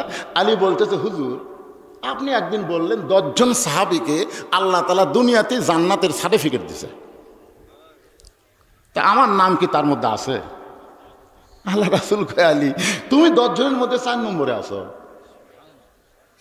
1 নম্বর আবু বকর, 2 নম্বর ওমর, 3 নম্বর ওসমান, 4 নম্বর আলী, 5 নম্বর আব্দুর রহমান ইবনে আওফ, 6 নম্বর হলো জুবাইর, 7 নম্বর তালহা, 8 নম্বর সাদ ইবনে আবি ওয়াক্কাস, 9 নম্বর আবু সাইদ, আর 10 নম্বর হলো ওবাদা ইবনুল জাররাহ। এই 10 জন হলো আশারে মুবাশশারা, মানে দুনিয়াতেই জান্নাতের সার্টিফিকেট পাচ্ছে। সমস্ত সাহাবীরাই জান্নাতি। কোরআনের আয়াত থেকে আল্লাহ বলেছেন, রাদিয়াল্লাহু আনহুম ওয়া রাদু আন যালিকা লিমান খাশিয়া রাব্বা। যাদের পিছনে রাদিয়াল্লাহু তাআলা আনহু আছে তাদের সকলকে আল্লাহ বিনা হিসাবে জান্নাত দিয়ে দিবে। সুবহানাল্লাহ। তালি বলতেছে, হুজুর আজ থেকে যদি আমি নামাজ বাদ দেই, মনে করেন আল্লাহ তোমার জান্নাতের সার্টিফিকেট দিয়েই দিছে, যদি আজ থেকে আমি নামাজ বাদ দিই, এরপরেও কি আল্লাহ আমাকে জান্নাত দিবি? রাসূল বলতেছে, আলী তুমি শুধু নামাজ না, তুমি যদি আল্লাহর সব বাদ দাও, এরপরেও আল্লাহ তোমাকে জান্নাত দিবে। আলী বলতেছে, হুজুর একদিন তার সব কিছু বাদ দেওয়া যায় না, আজ থেকে আমি ফজরের নামাজ বাদ দিলাম, আজ থেকে আর এই ফজরত আমি আসবো না, কারণ আমার এই 5 ওয়াক্তের মধ্যে ফজরটা একটু কঠিন লাগে। কি কন, আপনাকে কঠিন লাগে না? লাগে না? মাশাআল্লাহ। 2 ওয়াক্ত নামাজ যদি কেউ বাড়ি পড়ে, তারপরেও তার মধ্যে নেফাকি থাকবে ফজর আর এশা, মানে জামাতে পড়াই লাগবে। জোরে কোন কথা ঠিক কিনা? তাহলে 5 ওয়াক্ত নামাজের মধ্যে সবচেয়ে গুরুত্বপূর্ণ নামাজের নাম কি? ফজর। জোরে বলেন নাম কি? যেই নামাজের আজানে দেখবেন একই শব্দ 2 বার বেশি কয়। আমি যুবকদেরকে বলতেছি, কে বাবা যুবক তোমরা শুনবার পাও? ওরা 3টা পর্যন্ত ফেসবুক চালায়। ফজরের আগে এমন ঘুম ধরে, আজান আসসালাতু খায়রুম মিনান নাওম, ঘুম হইতে নামাজ অতি উত্তম। এই আজান শোনার পরে যারা ঘুমায়, এই আজান শোনার পরেও যারা ঘুমায় তাদের অবস্থা কি কিছুক্ষণ পরে আমি বলতেছি। আলী বললেন, ইয়া রাসূলুল্লাহ আজ থেকে ফজর বাদ দিলাম। আল্লাহ রাসূল বললেন, বাদ দাও, তারপরেও তুমি জান্নাতি। এই কথা বলে আলী যখন চলে গেল, আবু বকর এখন নবীর কাছে বলতেছে, হুজুর এত বড় বেয়াদবি কথা আলী বলল, আপনি ওর কান সারাতে একটা চড় দিবার পারলেন না? এত বড় কথা বললো, আজ থেকে ফজর বাদ দিব, আপনি কিছুই বললেন না। আল্লাহ রাসূল বললেন, আবু বকর নামাজ যদি জান্নাতের জন্য হয় তাহলে আলী নামাজ বাদ দিবে, আর নামাজ যদি আল্লাহর জন্য হয়, ইন্না সালাতি ওয়া নুসুকি ওয়া মাহইয়ায়া ওয়া মামাতি লিল্লাহি রাব্বিল আলামিন, আমার বিশ্বাস আলী সব বাদ দিবে, কিন্তু এক ওয়াক্ত নামাজ বাদ দিবার পারবে না। যদি জান্নাতের জন্য নামাজ হয় তাহলে আলী বাদ দিবি, আর যদি আল্লাহর জন্য হয় ওই যতই বাদ দিবার চাক পারবি না। হযরত আলী ঈশার নামাজ পড়ে বাড়িতে গেলেন। প্রতিদিন দরজার যা হযরত আলী সালাম দিত, আসসালামু আলাইকুম ইয়া আহলাল বাইত, এটা হলো নবীর সুন্নত।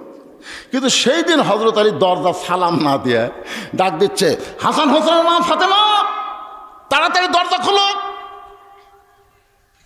ফাতেমা চুপ করছে, কে রে, এটা আমার স্বামী হয়? আমার স্বামী তো সালাম ছাড়া আমার নাম ধরে ডাকে না, আজকে সালাম বাদ গেল। ফাতেমা দরজা করে বলতেছে, আসসালামু আলাইকুম। আলী বলতেছে, আমার মনে নাই রে। ফাতেমা বলতেছে, আপনি মনে হয় কিবা বাদ দিচ্ছেন, সেই জন্য সালাম আল্লাহ কারে নিচ্ছে। সালাম হলো দুনিয়ার সবচাইতে শান্তি।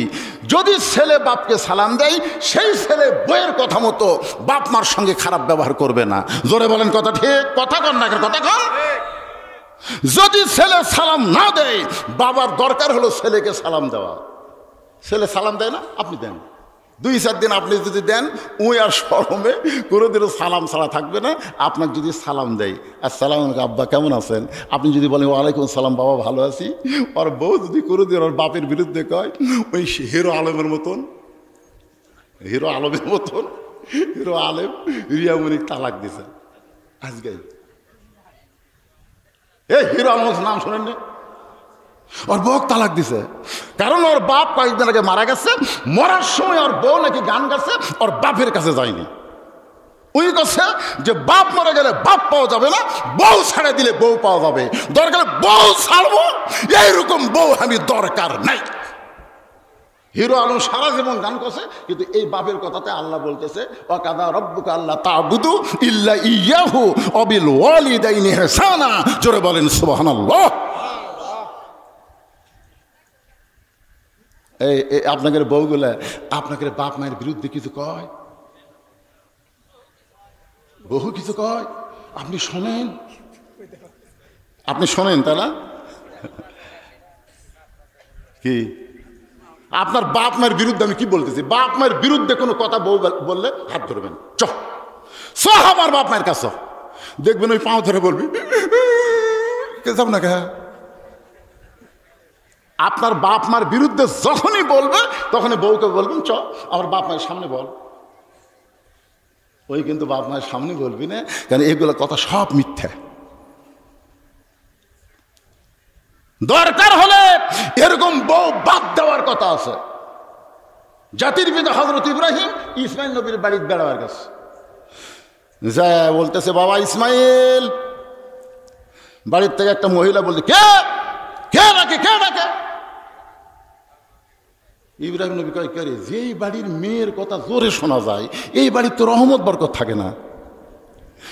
যেই বাড়ি মরদ মানুষ মেয়ে মানুষ, কিন্তু মরদ মানুষের কথা শোনা যায় না, খালি মেয়ে মানুষের কথা শোনা যায়, ওই বাড়ির কোনো রহমত থাকে না। ধন থাকে, সম্পদ থাকে, কিন্তু শান্তি থাকে না।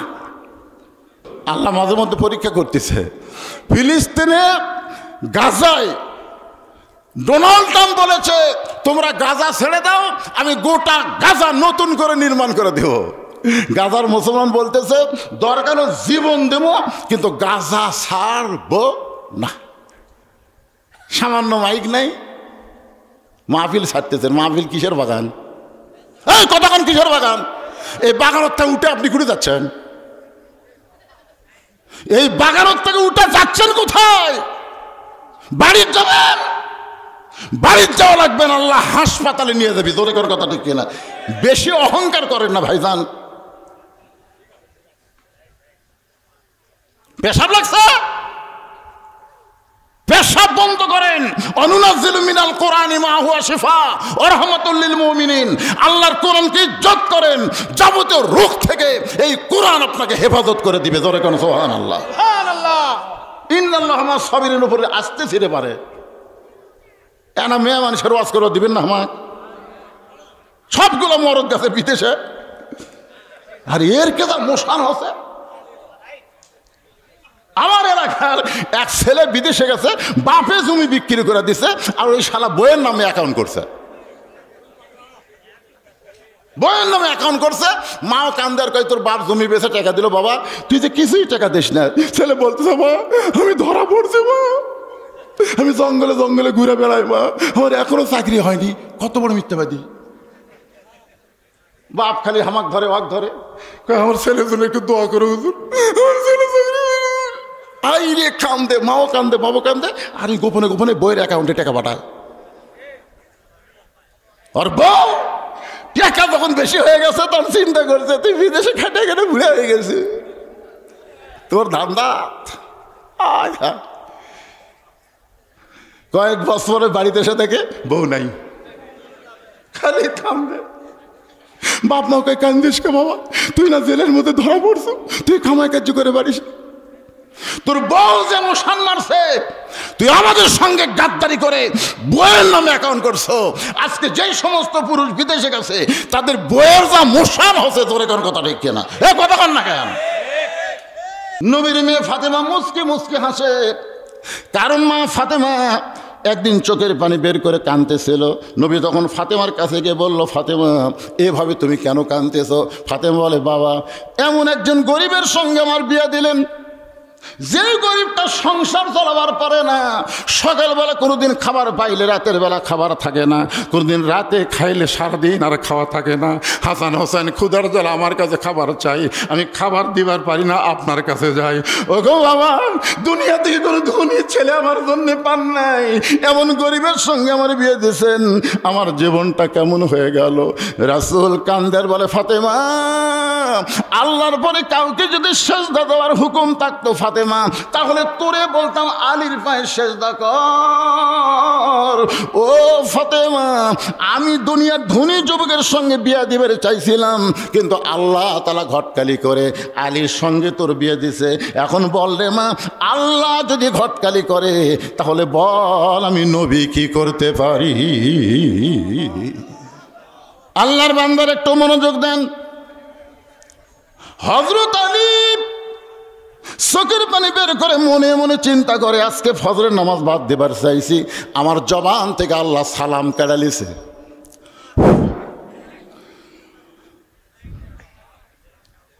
আলী বলতেছেন, ফাতেমা ও নবীর মেয়ে ফাতেমা, আজকে ফজরের সময় তুমি যেন আমাকে ঘুম থেকে ডাক দিও না।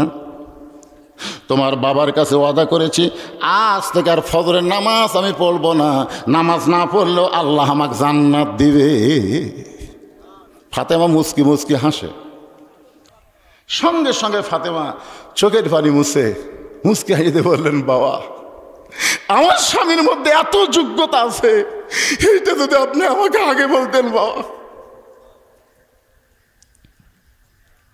একদিন গভীর রাত্রে হযরত আলী ঘুম থেকে চেতন পাইছে। চেতন পায় দেখে ঘরের মধ্যে হাসান হোসাইন ঘুমায় আছে, কিন্তু ফাতেমা নাই।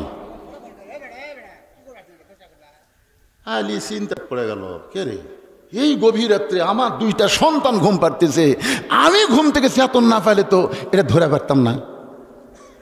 আর বউটা কুটি, যত বড়ই হুজুর হোক, রাত্রে বউ হারালে কি হয়?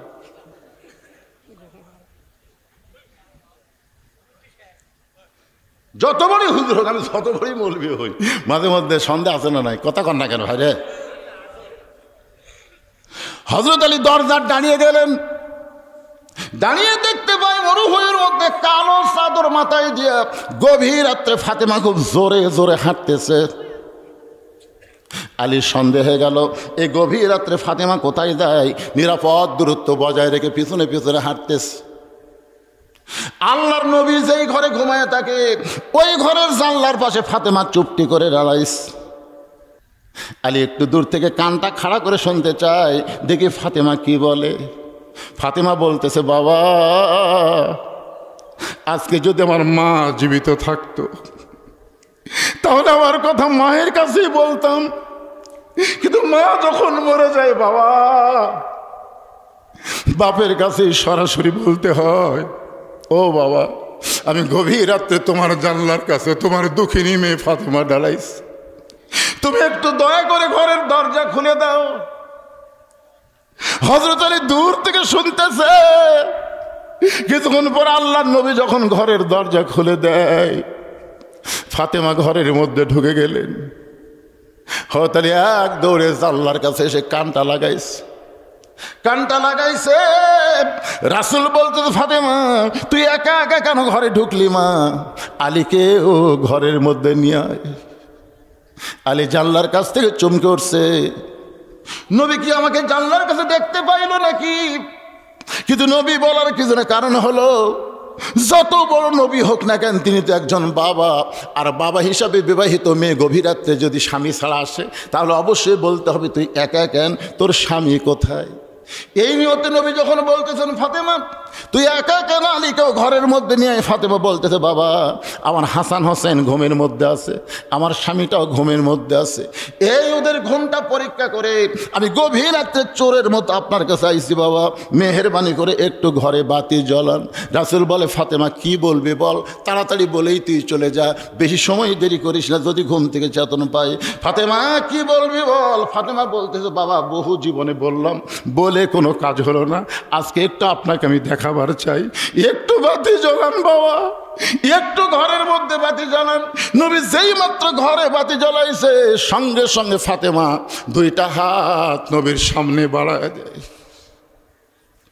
নবী তাকায় দেখি হাতের তালু আছে, কিন্তু হাতের উপরে কোনো চামড়া নেই।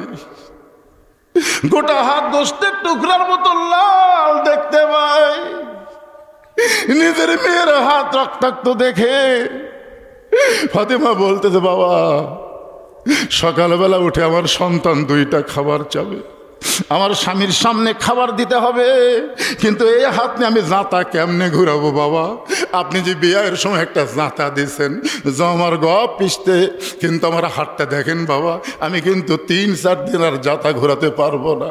মেহেরবানি করে 3-4 দিনের একটু খাবার যা হয় আপনি আপনার দুঃখিনী মেয়েকে দেন গো বাবা, এই গভীর রাত্রে চোরের মতো আমি বাড়িতে নিয়ে যাওয়ার চাই। এমন সময় আল্লাহর নবী আর সহ্য করতে পারলেন না, ঘরের কোনায় গিয়ে বলে, মাবুদ লাম ইয়ালিদ ওয়া লাম ইউলাদ, তোমার সন্তান নাই, কোনো সন্তান তুমি জন্ম দাওনি, তোমাকে কেউ জন্ম দেয় নাই, কিন্তু আমি একজন বাবা, যতই নবী হই আমি একজন বাবা গো আল্লাহ। এখন বাপের সামনে মেয়ের এমন কষ্ট দেখে বাবা কি আর সহ্য করতে পারে? আল্লাহ গো, এমন গরিব আলীর সঙ্গে তুমি কেন ঘটকালি করলা? এমন গরিব আলীর সঙ্গে কেন তুমি ঘটকালি করলা? এই কথা যেই মাত্র নবী আল্লাহকে বলতেছে, সঙ্গে সঙ্গে ফাতেমা মাথায় কাপড় দাপট দিয়া নবীর ঘর থেকে বাইরে যায়। রাসূল বলে, ফাতেমা আমি তোর বিরুদ্ধে কিছুই বলিনি মা, তুই কেন ঘোমটা দিয়ে ঘর থেকে বাইরে যাস? ফাতেমা বলতেছে, বাবা আপনি একদিন বলেছিলেন আল্লাহর পরে কাউকে যদি সেজদা দেওয়ার হুকুম থাকতো তাহলে আমার স্বামীর কদমে সেজদা করা লাগবে। এই কথা বলে আপনি বুঝাইছেন আল্লাহর পরে মেয়ে মানুষের কাছে সবচাইতে দামি ওই মহান ব্যক্তি হলো তার স্বামী। আমার স্বামীর বিরুদ্ধে আপনি আল্লাহকে বলবেন আর আমি আপনার কাছ থেকে আটা নেব, এমন ফাতেমা আমি না। আমি চলে গেলাম, আমার কোনো কিছু দরকার নাই। এই গোস্তওয়ালা রক্তহালা হাত দিয়ে আমি যাতা ঘোরাবো বাবা, আমার আর কোনো কিছু দরকার নাই। বাজান হযরত আলী চোখের পানি বের করে এক দৌড় ঘরের ভিতরে ঘুমের ভান করতেছে। কিছুক্ষণ পর তাকায় দেখে ফাতেমা মাথায় ঘোমটা দিয়ে ঘরের মধ্যে ঢুকে স্বামীর কদমের কাছে শুয়ে পড়েছে। আলী ফাতেমার মাথাটা বুকের মধ্যে নিয়ে বলে, ফাতেমা রে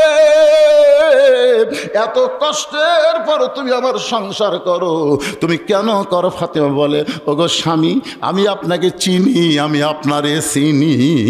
জোরে কোন সুবহানাল্লাহ। যেই বলতেছে আজ থেকে ফজরের নামাজ বাদ দেওয়া ওয়াদা করে আসলাম, আমাকে যেন ঘুম থেকে ডাকো না। ফাতেমা মুচকে মুচকে হাসার কারণ হলো যে ব্যক্তি তাহাজ্জুদের নামাজ পড়ে তাকে আবার ফজরের সময় ডাকা লাগে? কথা কন না কেন? যে আলী তাহাজ্জুদের নামাজ পড়ে তাই আবার ফজরের সময় ডাক দেওয়া লাগবে? মুচকি মুচকি হাসতেছে, বলে ঠিক আছে ডাক দেবো না, আজকে একটা কাম করেন, আপনি বালুচ বাদ দেন, আজকে বালুচ লয়, আজকে আমার উরুর উপর আপনি মাথা দেন, আমি সারা রাত আপনার মাথা টিপে দেবো, আপনি আরামের ঘুম পাড়বেন, ফজর আজান যেন আপনার কামত না যায়। ডাক দেওয়া লাগবে না, আপনি তো এমনি চাতন পাবেন, কিন্তু আজকে আপনাকে আরাম করে আমি ঘুম পাড়ি। ফাতেমার উরেকে বালুচ বানায় দেওয়া হযরত আলী ঘুমিয়ে গেছে। যেই মাত্র তাহাজ্জুদের সময় সঙ্গে সঙ্গে হযরত আলী চেতন পায়, বলে ফাতেমা রে তাহাজ্জুদের মনে হয় সময় হয়ে গেছে। ওযু করে তাহাজ্জুদের নামাজ আদায় করলেন। ফাতেমা মুচকি মুচকি হাসতেছে। যেই ব্যক্তি বলল ফজরের নামাজ পড়বে না ওই ব্যক্তি তাহাজ্জুদের নামাজ পড়ল। রাসূল বলেছেন ফজরের নামাজ হলো ইবাদত আর তাহাজ্জুদের নামাজ হলো মাহাব্বত। আপনারা বলেন তো মহাব্বত আর ইবাদত এর মধ্যে তফাৎ কি? এ আল্লাহর বান্দারা জানা লাগবে না এটা? তাহাজ্জুদের নামাজ হলো মহাব্বত আর ফজরের নামাজ হলো ইবাদত। ইবাদতের বিনিময়ে মানুষ জান্নাত চায় আর মহাব্বতের বিনিময়ে মানুষ আল্লাহ চায়। মহাব্বতের বিনিময় কে?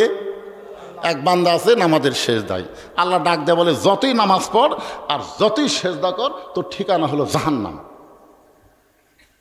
তুই যতই তাহাজ্জুদ পড় আর যতই সেজদা লম্বা দে তোর ঠিকানা জাহান্নাম। সেজদার থেকে মাথা তুলে বলতেছে আলহামদুলিল্লাহ। আল্লাহ কয় কেরে পাগলা তোকে জাহান্নামত দিলাম এরপরে আলহামদুলিল্লাহ? পাগল বলতেছে আল্লাহ জান্নাত কে বানাছে জাহান্নাম কে বানাছে? আল্লাহ বলতেছে দুটাই তো আমি বানাছি। তো তাহলে আপনার বানানো জাহান্নামের মধ্যে আমার জায়গা আছে? তাও তো আমার জায়গা আছে। আপনি যদি আমাকে বলতেন তোর জান্নাতও নাই তোর জাহান্নামও নেই তাহলে যাবে কোথায়? তুমি যে আমাকে জাহান্নাম দিলে তোমার বানানো জাহান্নামে যে আমার জায়গা আছে তাও বলতে পারবো আমার জায়গা আছে রে, আমার জায়গা আছে। আল্লাহ কয় পাগলা অত পাগলামি করিস না, জাহান্নামত গেলে তুই পুড়ে যাবি তোর কষ্ট হবি, তা আমি পুড়ে গেলে কষ্ট পেলে আপনার কি?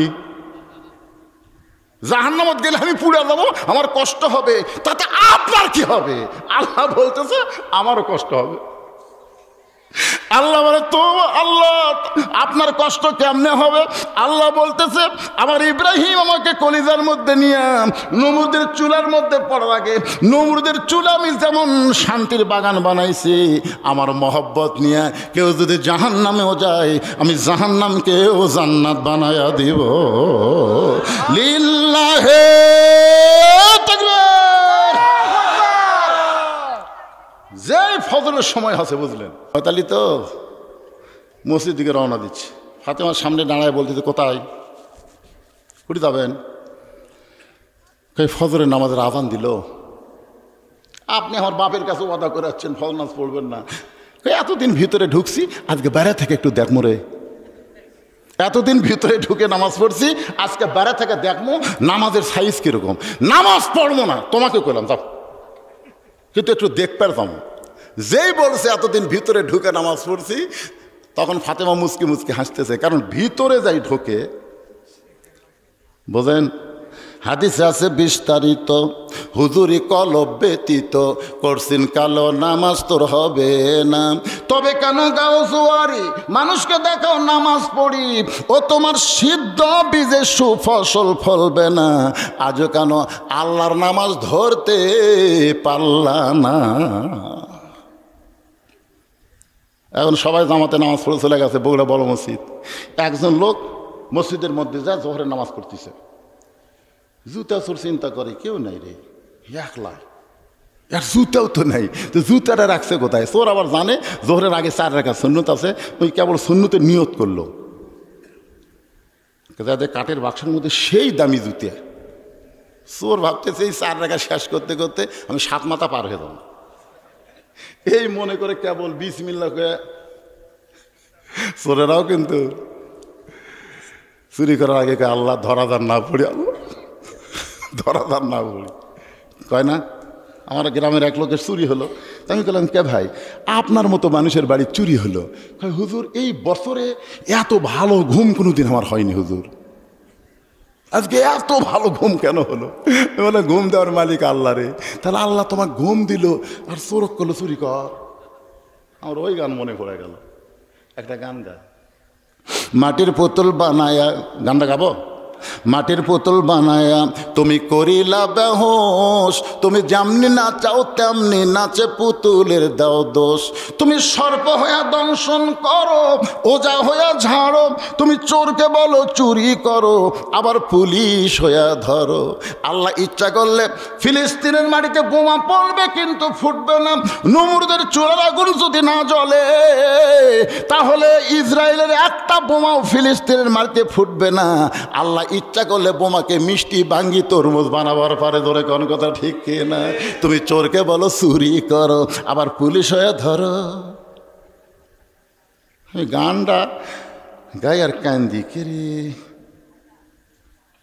কারণ কি? আল্লাহর লীলা খেলার মধ্যে কাম কি? আজকে ওয়াসসাবিরিন ইন্নাল্লাহ মা'আস সাবিরিনের মধ্যে সব পেয়ে যাবেন ইনশা। ধৈর্য ধরতেছেন তো? কয়টা বাজে দেখি তো, বাজুক, অসুবিধা কি? সারা রাত হবি না, একটু মনোযোগ দিয়ে শোনেন। আস্তাইনু বিস-সাবরি ওয়াস-সালাহ, আল্লাহর কাছে কিছু পাবার গেলে ধৈর্যের কথা আল্লাহ আগে কেন বললেন? নামাজ এবং ধৈর্যের মাধ্যমে, ধৈর্য এবং নামাজের মাধ্যমে আল্লাহর কাছে চাওয়া লাগবে। অন্য জায়গায় আল্লাহ বললেন কদ আফলাহা মান তাযাক্কা ওয়া যাকারা ইসমা রাব্বিহি ফাসাল্লা। এতদিন তিনি ভিতরে ঢুকে নামাজ পড়ছেন, সাহাবারা বলতেছি ইয়া রাসূলুল্লাহ, এমন ভাবে হযরত আলী জিহাদের ময়দানে পড়ে আছে, আমরা খুঁজতে চাইলাম, খুঁজে খুঁজে দেখি উপর হয়ে আছে। হুজুর গো, আলীর পিছনে এমন একটা তীর ঢুকে গেল, এই তীরটা গোস্তের মধ্যে খাঁজ ঢুকে গেছে। অনেক চেষ্টা করলাম, তীরটাকে আমরা টেনে বের করতে পারলাম না। একটু টান দিলে হযরত আলী জোরে জোরে কান্দে, আমরা সহ্য করতে পারি না। রাসূল বললেন সাহাবীরা রে, আমার আলীকে কষ্ট দিও না, আলী যখন ভিতরে থাকবে এমন সময় তীর টেনে বের করা লাগবে। আলী যখন ভিতরে থাকবে, সাহাবীরা বুঝতে পারলেন না। নবী বললেন আলী যখন নামাজের ভিতরে থাকবে, রাসূল আমার ইমামতি করতেছেন, আর হযরত আলী পিছনের কাতারে নামাজে দাঁড়ায় গেলেন। দুইজন সাহাবীকে নবী বললেন আজকে তোমরা জামাতে নামাজ পড়বা না, আলীর তীর বের করার সময় তোমাদেরকে কাজে লাগাতে হবে। আলী যখন নামাজের ভিতরে থাকবে তখন তোমরা তীরটা টান দিও। হযরত আলী নামাজে দাঁড়ায় গেলেন, তীরের শলাকা টান দেয়, আলী পিছন থেকে চলে আসে, কিন্তু তীরটা গোস্ত থেকে বের হয় না। আলী পিছন থেকে আসে, আবার চিন্তা করলো এখনো মনে হয় নামাজের ভিতরে যাই নাই। যেই মাত্র হযরত আলী সেজদায়, এমন সময় জাবের আর হুযায়ফা এত জোরে তীর টান মারছে, তীর শুধু বের হয় নাই, তীরের সঙ্গে গোস্ত পর্যন্ত ছিঁড়াইছে। নামাজ যখন শেষ হয়ে গেল, জাবের হুযায়ফা গোস্তর তীর নবীর সামনে জমা দিল। নবী আমার তীর গোস্তটা গোপন করে বলেন আলী, আলী রে, সামান্য শলাকায় হাত দিলেই তুমি চিৎকার দিয়ে কাঁদতে, এখন তীর বের হলো, গোস্ত ছিঁড়াইলো। আমি নবী জানতে চাই তুমি তখন কোথায় ছিলা? আলী বলতে যে হুজুর আমি হয়তো তখন ভিতরে ছিলাম। আমি হয়তো তখন ভিতরে ছিলাম। রাসূল বললেন, আনা মাদিনাতুল ইলমি ওয়া আলিউ বাবুহা, আমি হচ্ছে এলেমের শহর, তুমি হচ্ছে তার দরওয়াজা। আলী রে, তোমার মুখে আজকে সাহাবীদের আমি শোনাইতে চাই এই ভিতরে ছিল সেইটার কারণ কি। আলী বলতেছে, রাসূল আপনি জানার পরও যখন জানতে চান তাহলে শোনেন। আমি যখন নামাজের নিয়ত করলাম, ইলা জিহাতিল কাবাতিশ শরীফাতি, আল্লাহু আকবার, আমার চোখ আছে সেজদার দিকে, আমার মুখটা আছে কাবার দিকে। এক সময় আমি চোখ বন্ধ করি না, সেজদার নিয়ম হলো সেজদার দিকে চোখ রাখতে হবে।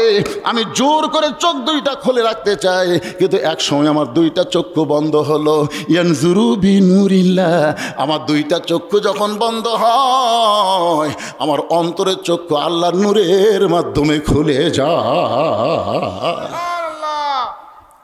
ইত্তাকু ফিরাসাতাল মুমিনিনা ফাইন্নাহু ইয়ানজুরু বিনুরিল্লাহ। আমি তখন নূরের চোখ দিয়ে তাকায় দেখি, আমি যেখানে সিজদা দিব ওইখানে আল্লাহর কাবা ঘর সে দাঁড়িয়ে আছে। যেখানে নবী নামাজ পড়াইছেন মসজিদ নববী, সেখান থেকে কাবা হলো 450 কিলো দূরে, আর সেই কাবা আলীর সিজদার ভিতরে। নইবার আলী রে, তারপরে খবর কি? আলী বলতেছে, কাবার মালিক আমাকে বলতেছে, আলী তোমার নামাজের সাইজ দেখে আমি আল্লাহ এত খুশি হয়েছি, দূরের কাবা তোমার সেজদায় হাজির করে দিছি। আলী বলতেছে, আল্লাহ ওই কাবা সেজদায় দিয়া তুমি আমারে খুশি করতে পারবা না, কারণ আমি আলী কাবার সেজদা করি না, কাবার মালিককে সেজদা করি। ওই কাবা আমার সামনে দিয়ে কি করবা? আমি কাবার মালিককে পেতে চাই। আনতাবুদুল্লাহ কান্নাকা তারাহু ফাইল্লাম তাকুন তারাহু ফাইন্নাহু ইয়ারাকা। আল্লাহ রাসূল বলেছেন, ইবাদতের মধ্যে শামিল হও, ইবাদতের মালিককে দেখতে পাবা। আসসালাতু মিরাজুল মুমিনিন হবে। ইবাদতের মালিককে যদি দেখা সম্ভব না হয়, ইবাদতের মালিক যে তোমাকে দেখতেছে এই বিশ্বাস তোমার কলিজার মধ্যে চলে আসবে। আপনার বলেন তো, মসজিদ কার ঘর? আমার সম্পর্কে এক চাচা গামছা গাঁও দিয়ে জোহরের নামাজ পড়বে আসতেছে। আমি বললাম, চাচা গামছা গাঁও দিয়ে মসজিদে আসতেছেন? আমার চাচা বলছে, ফতুয়া দে, ফতুয়া দে, নামাজ হবি না, ফতুয়া দে। আমি বললাম, চাচা খালি গামছার কথা বলতে আপনি এত রাগ করলেন? এই জন্যই তো হাসি এত দেখে পারে না রে, এই জন্যই। আমি বললাম, চাচা আপনি এত রাগ করলেন, তুই ক গামছা করতে নামাজ হবে না? এটা কি তুই আমি গামছা 4.5 হাত গামছা? তা আমি কইলাম, চাচা এই গামছা কাপড় দিয়ে আপনি বিয়ের বাড়ি যাওয়ার পারবেন? আমার চাচা কয়, তুই কি পাগলা ভাবছু কেন? এই বছর আমি 5টা পাঞ্জাবি বানাচ্ছি, এই বছরই। তা গামছা কাপড় দিয়ে বিয়ের বাড়ি যাওয়া লাগবে, আমার পাঞ্জাবি নাই। আমি বললাম, চাচা এই গামছা কাপড় দিয়ে আপনি জামাই বাড়ি যাওয়ার পারবেন? আমার চাচা বলতেছে, হাসিনা তো কয়েকবার জেলত থুয়া, তোর মাথা মনে খারাপ হবে ফেলা। চাচা মাথা খারাপ না, তুই পাগল হয়েছে, জামাইয়ের বাড়িতে কেউ গামছা করতে যায়, তা আপনি জামাইয়ের বাড়িতে পারবেন না, বিয়ের বাড়িতে পারবেন না, আল্লাহর ঘর আসতেছেন কেন? আপনার যদি পাঞ্জাবি না থাকতো সেটা ভিন্ন কথা ছিল। তখন হাম নিয়ে ফেলে বলতেছে, হ্যাঁ আপনি বলেন তো, গামছা গাও দিয়ে এমপির ঘরত যাওয়ার পারবি? কথা কর না কেন? এসপির ঘরত, চেয়ারম্যানের ঘরত, প্রধানমন্ত্রীর ঘরত, আল্লাহর ঘরত। এই জন্য আল্লাহ বলেছেন, লেবাসুত তাকওয়াহা, এমন পোশাক পরো যে পোশাকের কারণে তোমার ভিতরে আল্লাহর ভয় পয়দা হয়। এমন একটা স্ট্যান্ডার্ড লুঙ্গি পরে গেছে আর একটা শার্ট। কে রে জানেন স্ট্যান্ডার্ড লুঙ্গি? হঠাৎ যদি কারেন্ট যায় ঘরের মধ্যে কি হবে? মসজিদের মধ্যে কারেন্ট গেছে, ফ্যান গেছে, স্ট্যান্ডার্ড লুঙ্গি ঘামে উড়াতের সাথে জমে আছে, রুকুর থেকে যেই শেষ দাঁত গেছে ভাই প্রাপ, পেছনে ফেটে গেছে। এখন শার্ট থাকার কারণে দ্বিতীয় কাতার লোকের নামাজ হবে। আর যদি ওর গায়ে একটা পাঞ্জাবি থাকতো, একটা জুব্বা থাকতো, লুঙ্গি খোসা পড়লো, কারো কেবলা পরিবর্তন হতো না। কথা কন না, কথা বলেন।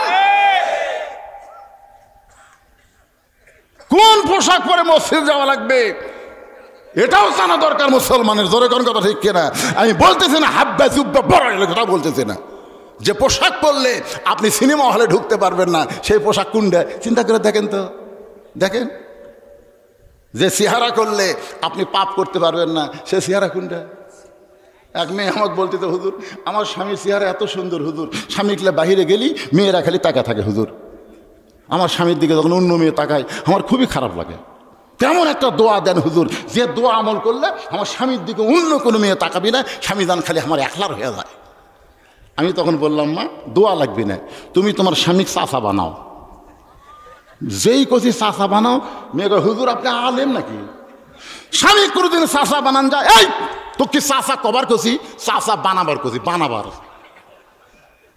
এমন চেহারা কর সমস্ত মেয়ে যেন তোর স্বামীকে চাচা কয়।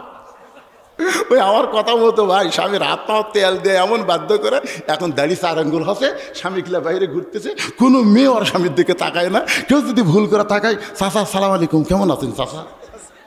এখন স্বামী যদি কেউ চাচা কয়, বইয়ের কোনো সন্দেহ আছে?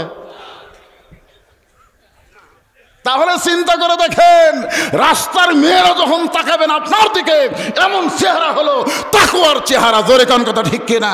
যেই চেহারা নিয়ে মসজিদের মধ্যে ঢোকা যায়, সিনেমার হলে ঢোকা যায় না, এমন চেহারা, এমন পোশাক হলো লেবাসুত তাকওয়া। জোরে কোন কথা ঠিক কিনা? বুড়া হয়ে গেছে, চামড়া ভাঁজ পড়ে গেছে, বারে ভিতরে দাঁত একটাও নেই। ওই সেলুনের জায়গায় নামিয়ে দে, নামিয়ে দে।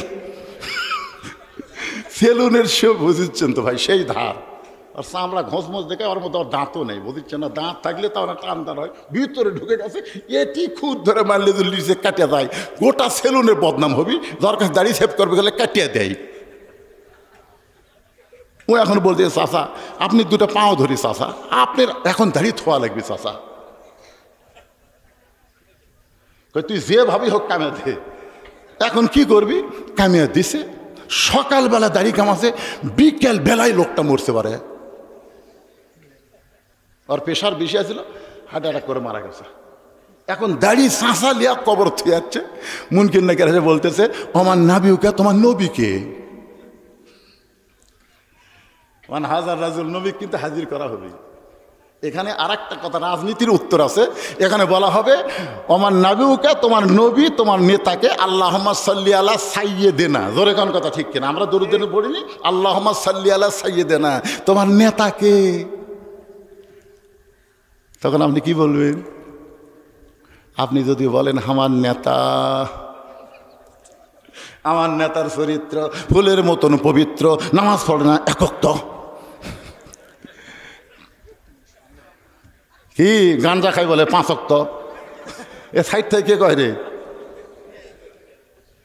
ওলা নেতার পিছনে চামচাগিরি করলে কবরে গেলে ধরা খাবেন। জোরে কোন কথা ঠিক কিনা বলেন? ওরা তো আমার ওয়াজে শুরু হলেই চুলকানি উঠবে, লাভ নাই।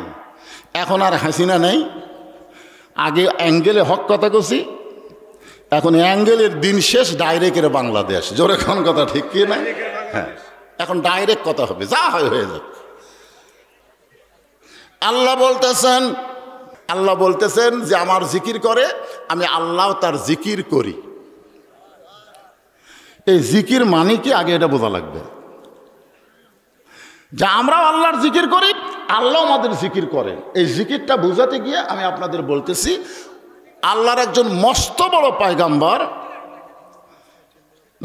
ভাইজান কষ্ট হলেও শোনেন, কষ্ট হলেও আপনারা কথা বলেন না, কথা বললে আপনার নাম দিয়েছেন তাফসির মাহফিল। এখন আয়াতের এই জিকির মানে আমরা এক একজন এক একটা বুঝি, আসলে তো জিকির মানে এক এক জায়গাত এক এক রকম। যখন আল্লাহ বলতেছেন ইজা নুদিয়া লিস-সালাহ মিন ইয়াউমিল জুমআ ফাসআউ ইলা যিকরিল্লাহ, এই জায়গায় জিকির একটা আলাদা শব্দ অর্থ। আবার অন্য জায়গায় আল্লাহ বলতেছেন ইয়া আইয়ুহাল্লাযীনা আমানু উযকুরুল্লাহা যিকরান কাসীরা, এই জায়গাতে আবার জিকির মানে আলাদা। জিকির শব্দ ঠিকই আছে, কিন্তু অর্থ আবার আলাদার দিকে নিয়ে যাওয়া লাগবে। তো যে আয়াতে আমি তেলাওয়াত করলাম, এটা বুঝাতে গিয়ে আপনাদের যেটা বলতেছে একটু মনোযোগ দেবেন। আল্লাহর একজন মস্ত বড় পয়গাম্বর, নাম হলো নূহ আলাইহিস সালাম। জোরে বলেন নাম কি? শুকনা জায়গায় নৌকা বানাচ্ছেন। এখন আপনারা কবেন হুজুর আবার নৌকা?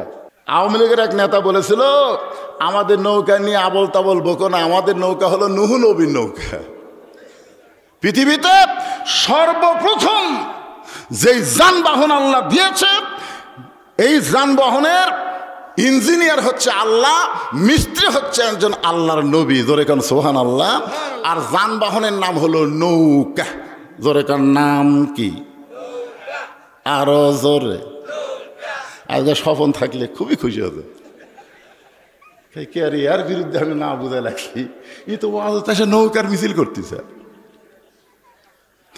এমন সময় একজন বুড়ি মানুষ লাঠিতে ভর দিয়ে এসে বলে, বাবা নূহ, এই শুকনা জায়গায় নৌকা বানানোর কারণ কি? নূহ বললেন, বুড়িমা, বন্যা নামক একটা গজব হবে। বন্যা নামক একটা গজব, জোরে কোন কি হবে? এই গজবে গোটা পৃথিবী ধ্বংস হয়ে যাবে। কেবলমাত্র নৌকার ভিতরে যাদের জায়গা হবে তারা ধ্বংস হবে না, কেবলমাত্র তারাই ধ্বংস হবে না। বুড়ি বলতেছে, বাবা নূহ, গজবে সবাই যদি নৌকায় উঠতে চায়, তোমার ছোট্ট নৌকার মধ্যে কি সকলের জায়গা হবে? নূহ নবী বললেন, বুড়িমা, এই নৌকার শর্ত হলো ইমানদার বান্দা বান্দি যারা নৌকার ভিতরে জায়গা পাবে তারা, বেঈমানদের জায়গা নৌকায় হবে না। এখন বোঝা গেল আওয়ামী লীগের নৌকা আর নূহ নবীর নৌকা এক না।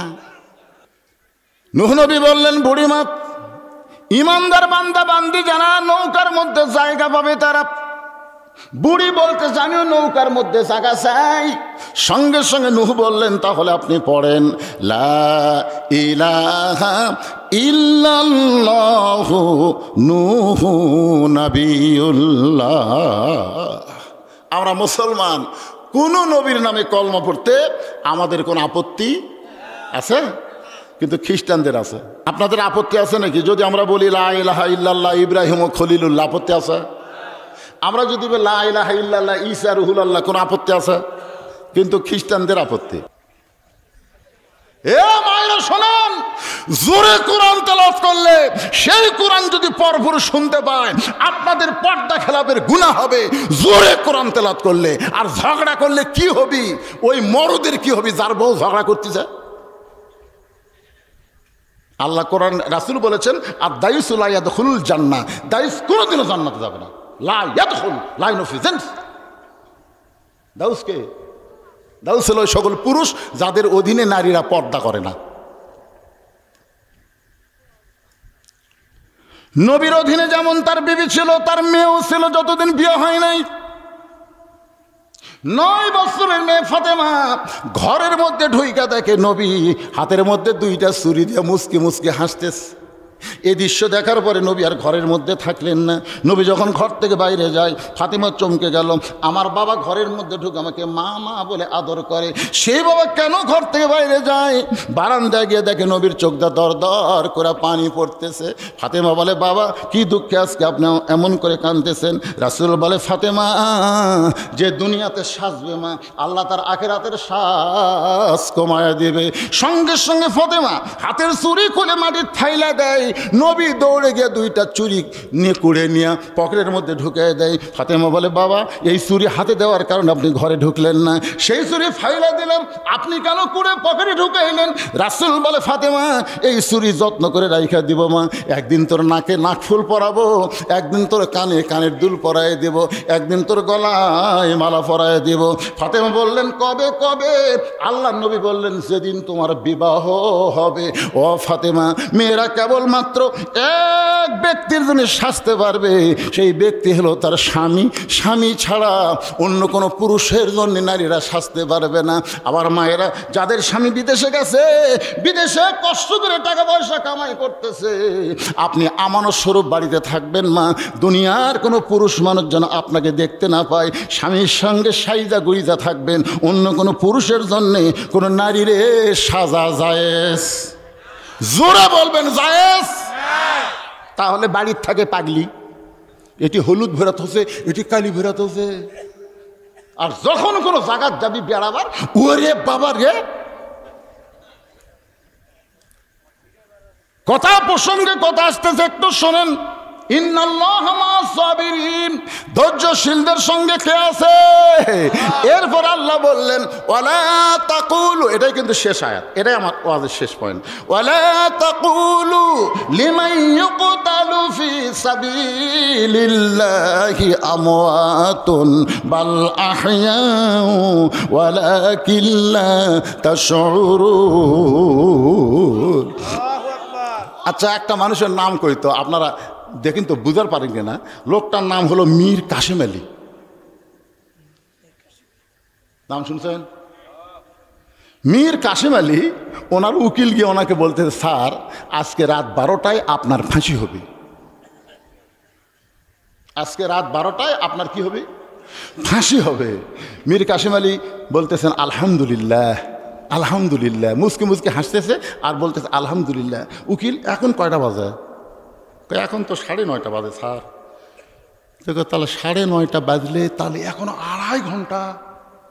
বলে হ্যাঁ স্যার, এখন 2.5 ঘন্টা পর আপনার ফাঁসি হবে।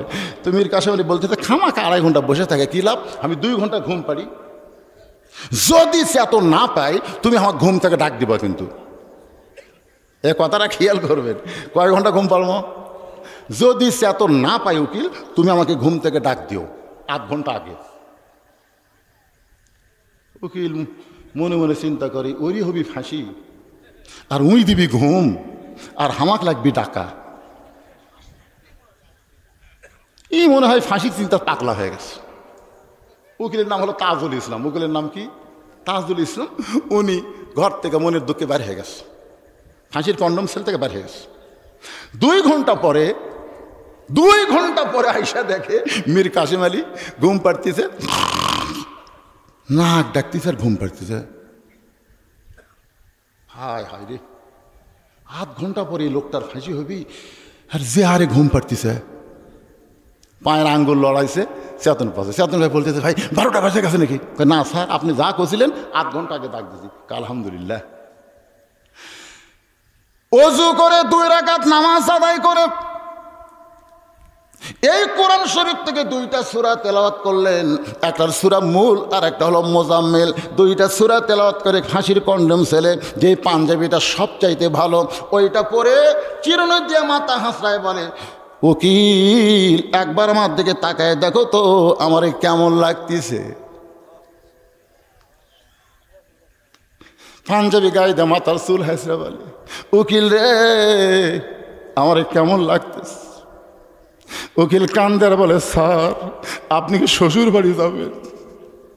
আপনার ফাঁসি হবে।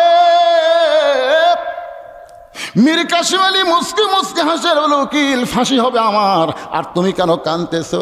তুমি কি জানো 2 ঘন্টা ঘুমের ভিতরে আল্লাহ পাক আমাকে রেজাল্ট জানাইছে। এই দুনিয়াতে যাদেরকে অন্যায়ভাবে হত্যা করা হবে, অন্যায়ভাবে ফাঁসি দেওয়া হবে, তাদের মৃত্যু হবে না। দুনিয়াতে ফাঁসির মঞ্চ থেকে আল্লাহ তাদের জন্য 8টা জান্নাতের দরজা খুলে দিবে।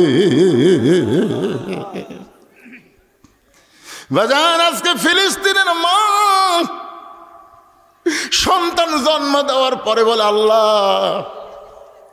আমার সন্তানকে আমি ডাক্তার বানাতে চাই না, আমার সন্তানকে আমি ইঞ্জিনিয়ার বানাবো না, আমার সন্তানকে তোমার দ্বীনের মুজাহিদ হিসাবে কবুল করে না। বুখারী শরীফের হাদিস, আনাস রাদিয়াল্লাহু থেকে বর্ণিত, মাহাদান ইয়াদখুলুল জান্নাতা ইহুব্বা ইয়ারজি ইলাদ দুনিয়া ওয়া লাহুম আলাল আরদি মিন শাইইন ইল্লা শাহীদুন ইয়াতামান্না আন ইয়ারজি ইলাদ দুনিয়া ফায়ুক্তাল 10 মাররাতান লিমা ইয়ারা মিনাল কারামাতি। রাওয়াহুল বুখারী কিতাবুল মাগাজি। আল্লাহ দেখবেন জান্নাতে একদল মানুষ দুনিয়াতে আসার জন্য ছটফট করতেছে, জান্নাতুল ফেরদাউস থেকে একদল মানুষ দুনিয়াতে আসার জন্য ছটফট করতেছে। আল্লাহ বলে, বান্দারে আমি তোমাদের তোমাদেরকে জান্নাতুল ফেরদাউস দিলাম, তোমরা সেখান থেকে কেন দুনিয়াতে যাবার চাও? তারা বলবে আল্লাহ আপনি আমাদের জান্নাতুল ফেরদাউস কেন দিলেন? বলে তোমরা দুনিয়াতে শহীদ হয়েছো বলে আমি আল্লাহ খুশি হয়ে তোমাদের জান্নাতুল ফেরদাউস দিলাম। এবার বান্দা বলবে আল্লাহ আল্লাহ আমাদেরকে জান্নাত ভালো লাগে না, আমাদেরকে জান্নাত ভালো লাগে না। আল্লাহ বলে তোমাদের কি ভালো লাগে? আল্লাহ বলতে চাল্লাহ, ওরা বলতে চাল্লাহ আমরা দুনিয়াতে আবার যাব, আমরা দুনিয়াতে আবার যাব। বাতিলের বিরুদ্ধে আমরা 10 বার আশারা মাররাতান, 10 বার আমরা যুদ্ধ করে শহীদ হব। লিমাইয়ার মিনাল কারামাতি, প্রথম শহীদ হওয়ার সময় যে মর্যাদা, যে শান্তি আমরা পাইছি আল্লাহ, ওই শান্তি জান্নাতের মধ্যে নাই। আমরা জান্নাতের শান্তি দুনিয়াতে বাতিলের বিরুদ্ধে লড়াই করে শহীদের ভিতরে পাওয়ার চাই। আজকে ফিলিস্তিনের মুসলমানদেরকে অন্যায়ভাবে হত্যা করতেছে, তারা কিন্তু জায়গা ছাড়ে নাই অন্যায়ের প্রতিরোধ করার জন্য। তারা আল্লাহর ঈমান দাঁড়াইছে। আল্লাহ কয় ওয়ালা তাকুলু লিমান ইউকতালু ফি সাবিলিল্লাহি আমওয়াতুন বাল আহইয়াউ ওয়ালাকিন লা তাশউরুন। এখন আমাদের সামনে যদি এরকম বাতিল আসে, এদিকে কিছু লোক খালি গল্পই করতেছে, এরা বাড়ির যারে পাগলারা।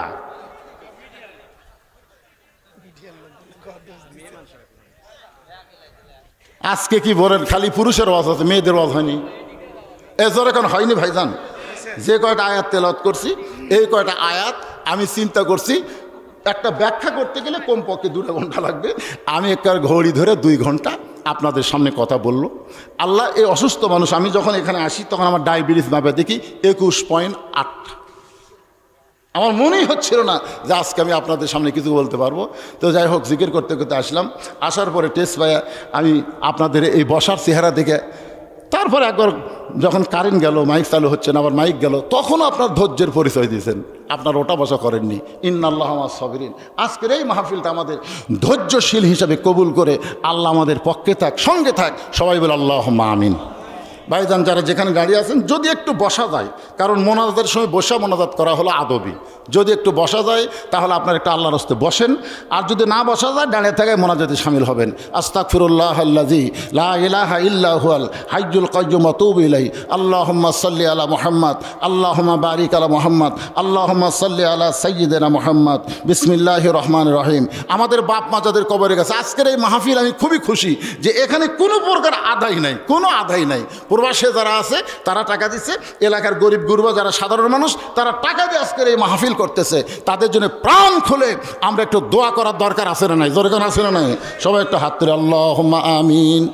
আল্লাহুম্মা আনতাস সালাম ওয়া মিনকাস সালাম তাবারাকতা ইয়া যাল জালালি ওয়াল ইকরাম।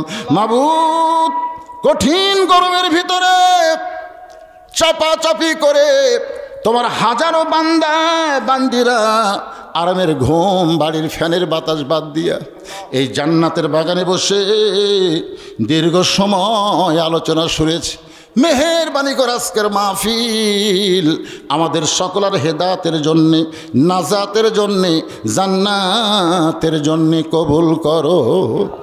এই মাহফিলের শুরু থেকে শেষ পর্যন্ত যত আলোচনা হয়েছে আল্লাহ, এ আলোচনার মধ্যে যদি কোনো ত্রুটি হয়, যদি কোনো ভুল হয়, আল্লাহ তুমি মাফ করে দাও। আল্লাহ গো, এর যা হাদিয়া মঞ্জুর করো। ও মাবুদ, আমরা যারা হাত তুলেছি আল্লাহ, আমাদের জনম দুঃখনী মা যাদের কবরে চলে গেছে আল্লাহ, আমাদের দরদের বাবা যাদের অন্ধকার কবরে চলে গেছে, বাবা মার কবরকে আল্লাহ জান্নাতের টুকরা হিসাবে কবুল করে নাও। সকলে বলেন রব্বির হামহুমা কামা রব্বায়ানি সগীরা। আমাদের দাদা দাদি, নানা নানা, আত্মীয় স্বজন, শ্বশুর শাশুড়ি, পাড়া পড়শি যারা অন্ধকার কবরে, সকল কবরবাসীদের আল্লাহ তুমি মাফ করে দাও। এই মাহমুদপুর ধনতলাকে আল্লাহ তুমি কবুল করে নাও। যেই যুবকেরা কষ্ট করে মেহনত